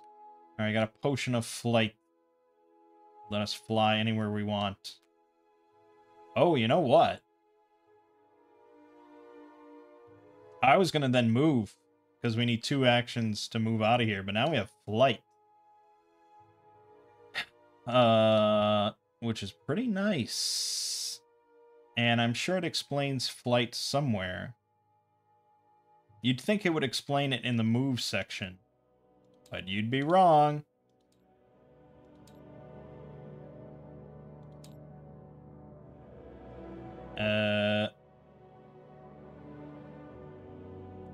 During a move, each move costs 1 action regardless of terrain. You may move to an adjacent clearing via path, or if you're not in a cave, to any non-cave clearing in the current tile, or a randomly determined non-cave clearing in an adjacent tile.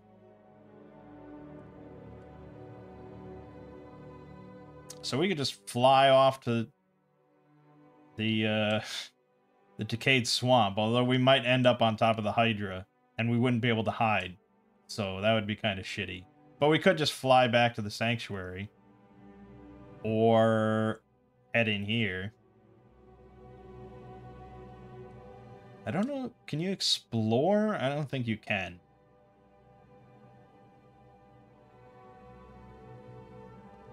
I doubt it.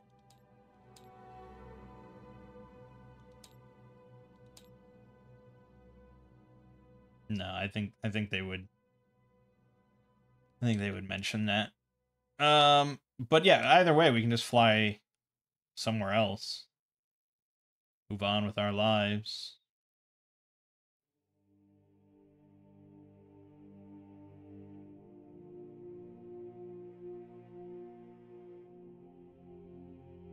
Okay, so my 3rd action then, I'm going to loot one more time. Miss, all right. And then my 4th action, I'm going to drink the potion of flight, and we're going to fly off. There's a lot of options we could do, but I'm just going to fly here. So we are unhidden at this point, because we left our clearing.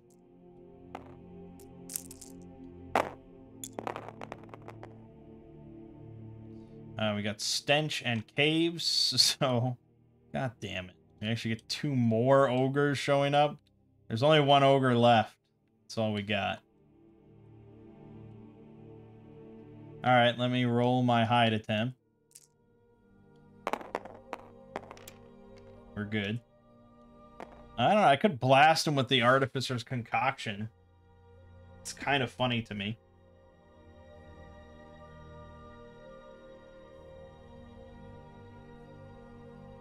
But it's 4 damage -1, so it's 3. I'd have to get base damage in order to kill him. And if I don't...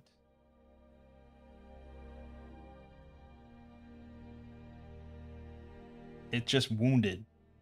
And then we're in kind of trouble. Although I can evade. Even if he flip, no matter what, I can evade. So we're fine. Yeah, fuck it. Let's blast this ogre. I'm sick of these ogres. So we're gonna put it like that.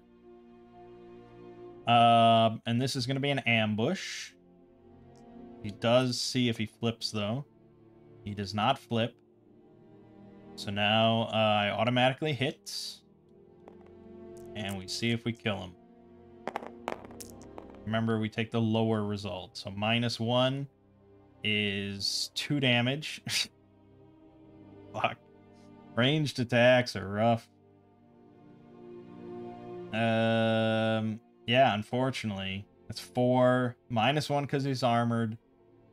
-1 from ranged. 2 damage. He is wounded. And this is gone. Now we roll to see if we stay in. And this, we do not get to ignore a result. So we are not hidden. And now we enter proper combat with this fuck.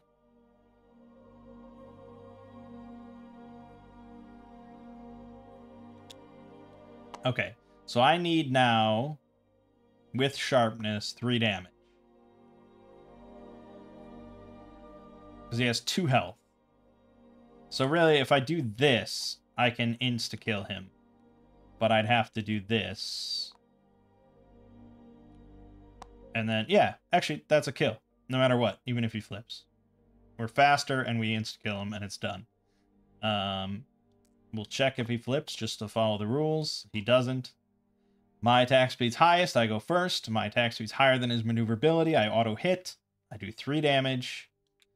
-1 from armor is 2 damage, equal to his now 2 health, and he's dead. 101 fame, baby! Who would have thought the human conjurer could cast so little spells and do so much damage? Alright. We're pretty close to where I'd be happy retiring. But I'd really like to end with 20. It's turn 26. But we have to retire at a civilization spot. So this could be dicey. Action 1. We are exploring to the northeast. Fuck. Caves. Fuck the caves. So that's 1. There's a treasure site here. Trove on 2. The Trove, huh? Okay, so that's guarded by the Great Worm, who I could evade.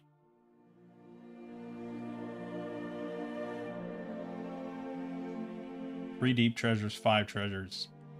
It's pretty damn good, man. I think we should go for it. It's our best bet. So our second action is moving on to the Trove. Our third action is going to be a search. Wow, that worked out. Okay, we found it. Have I been keeping track of LP for finding these locations? I wonder if I'm higher than this. What have we found? We found the Trove. We found the grotto, right? We definitely found the grotto. So that's 2. And we found the Horde. So that's 3 LP just from locations. We also have 3 epic treasures. Right. Because I didn't sell an epic treasure. No, I did. So that's 4. That's 7. And we just did the sanctuary. We handed that in. So I should be at 8. Boom. So all we need is 2 more LP.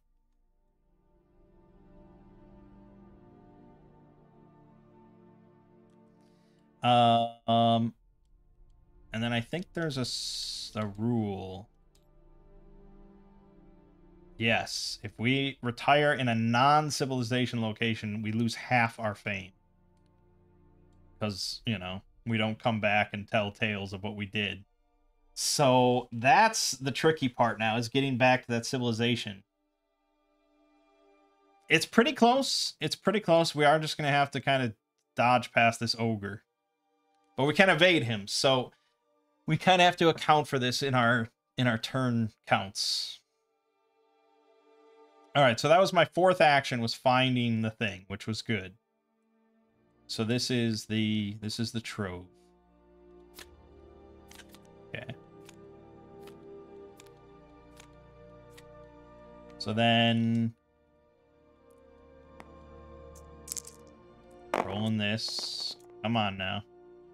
We got caves and carrions. So caves, the fucking giant bats show up. 3 of them. Oh man, this is gonna be... now you'd think, okay, they have 1 health, unarmored, 1 attack speed. You can just blitz these things down. I wish that were so.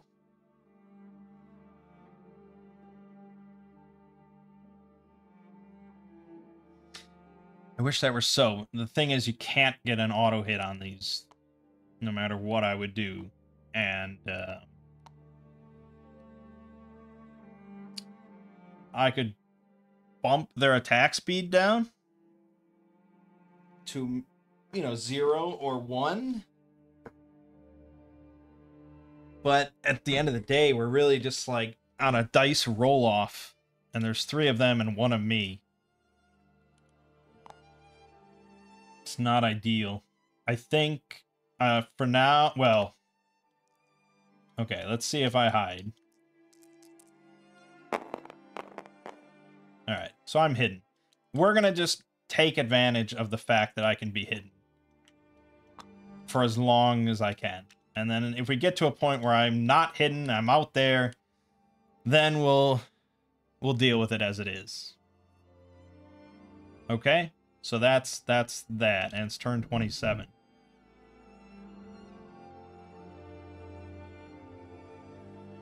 Then,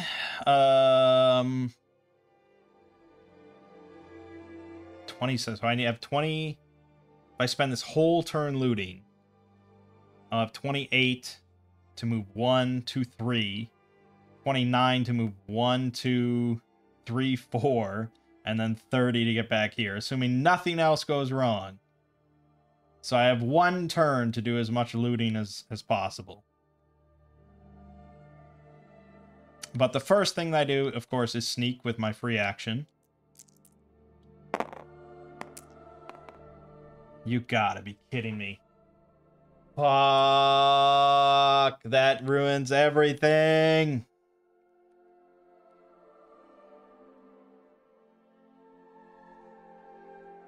That's so shit.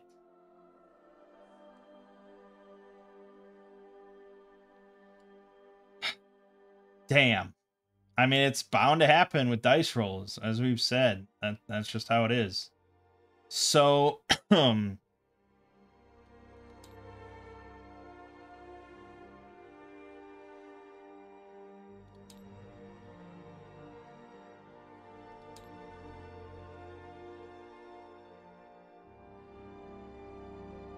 yeah, so I'm blocked, and that's the entire turn. We do get another hide roll, you know, at the end of this activation. Caves, and okay, so another bat shows up for the party. And now we do another hide attempt, and I still get to ignore 1's failure. You gotta be... What are the odds of that? What? Okay. Then... I thought I'd get 1 loot in. I'm like staring at the loot in desperation. Oh my god. And now we have 4 giant bats. Yeah. This isn't looking good. Okay, I think probably we do spend a turn casting illusion. because otherwise it's going to be bad. So we're just going to do that.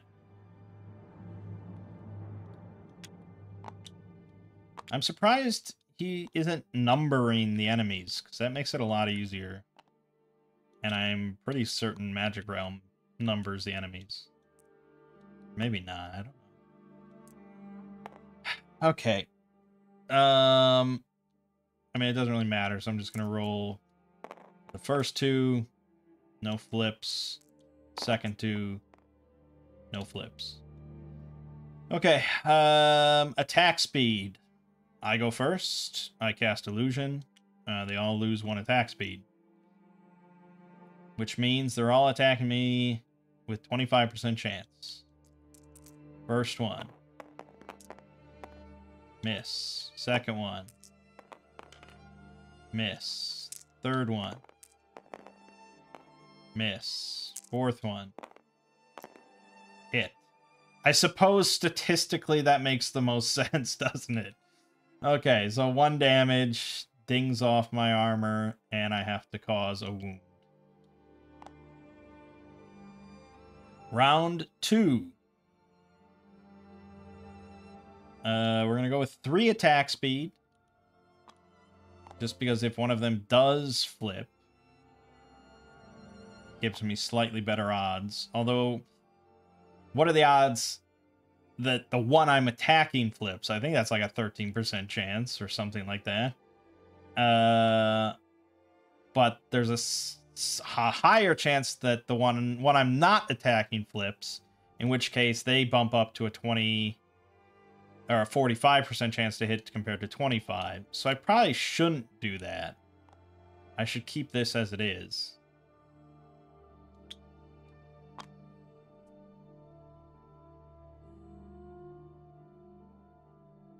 Yeah, okay. That's all we got. I do have the guard charm, so I can actually block 1 wound, which bumps up my survivability a little bit. Alright, so we're just targeting the left one. Does he flip? No. Does the next one flip? Yes. Does either the other 2 flip? No. Okay, well, there you have it. I go first for attack speed. And I'm targeting the left one. I have a 25% chance to hit.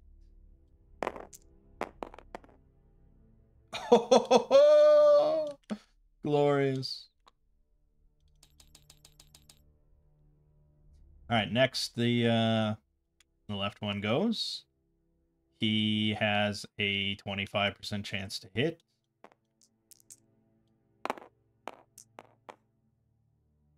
I mean, come on. What this can't happen in real life. Get out of here with that nonsense. All right, then it was meant to be. So I'm going to get rid of the guard charm. Ignore that. Next one goes. Miss. Next one goes. Miss. Good.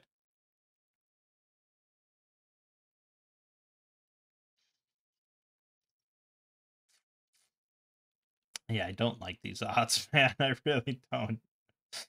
Shitty ass, shit ass. But all right, we're attacking the left one again. Does he flip? He does. The other 2 flip. They both flip. It doesn't really matter. It doesn't, yeah, it doesn't have any bearing. I don't know why I keep rolling for it, but all right, I go first on the left one. I miss. Left one goes. Miss. Middle one. Miss. Right one. Hits. God damn it. All right, well, there goes that cube. Okay. Yeah, like I said, it doesn't matter. Yeah, I should keep doing it. Okay, left one doesn't flip. Either the other ones don't flip. All right, and I targeted the left one.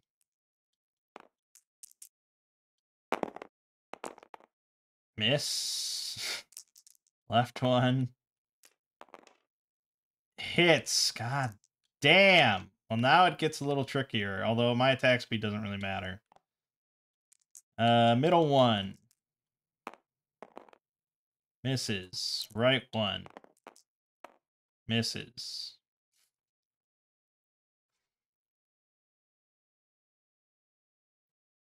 If we went 2 rounds without a wound happening, the combat would end. But they keep managing to land a hit. It's really obnoxious. Okay, left one. Doesn't flip. Middle one. Doesn't flip. Right one. Doesn't flip. Technically, the middle one go. Actually, no, I still go. Miss. Left one. Yeah. You gotta be shitting me.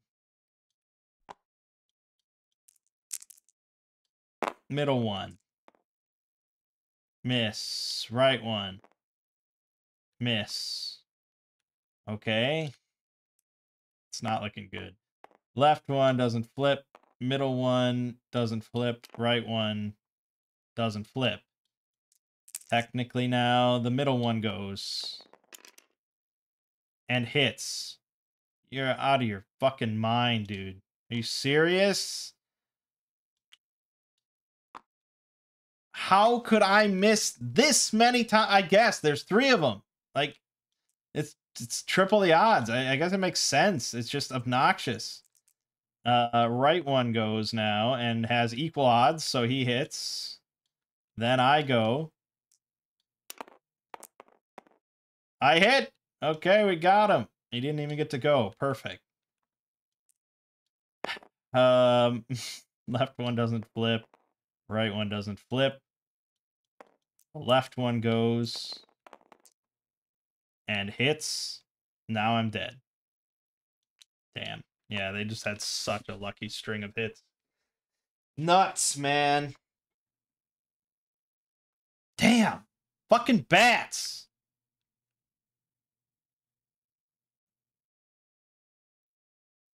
That was, oh my god, what a string of unluckiness. To roll both of these dice twice.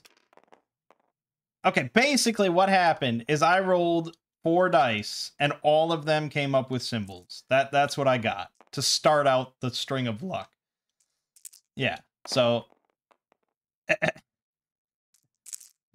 the odds of that seem pretty rough. Yes, because there, let's see. 1 side, 2 side. Yeah, so 33% chance per die of the symbol coming up.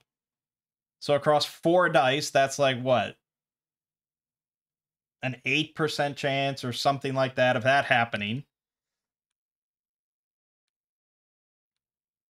And then, I mean, yeah, they did have a lot more attack rolls than I did. But it still felt pretty shitty. Okay, well, unfortunately then I die. So I have to discard half of my fame. And then everything else still counts. So that's what, 55? 57, I guess. So I get 5 more. 13 LP is what I ended with.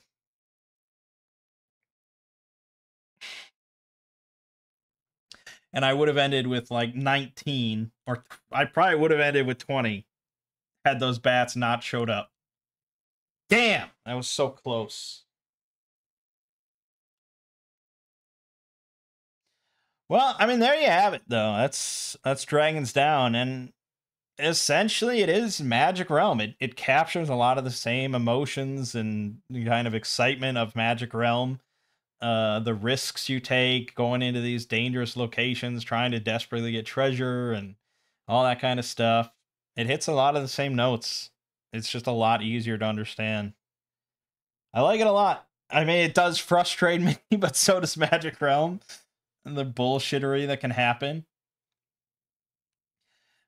But yeah, I definitely like just throwing together a random combo like that. The Human Conjurer, we did very well for ourselves. Look at all the things we killed. It's great.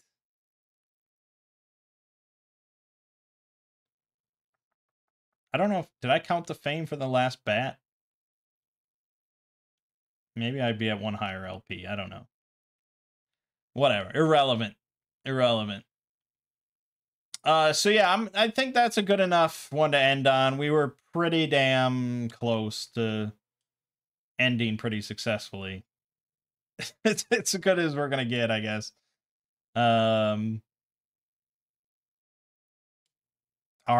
man. RNG can just fuck you over. It's not like a completely deterministic game, you know. In there are enemies you can look at, you know you can kill them, you know you can't kill them, but there are dice. There's a lot of dice. Dice rolls happen, and that keeps it exciting, really.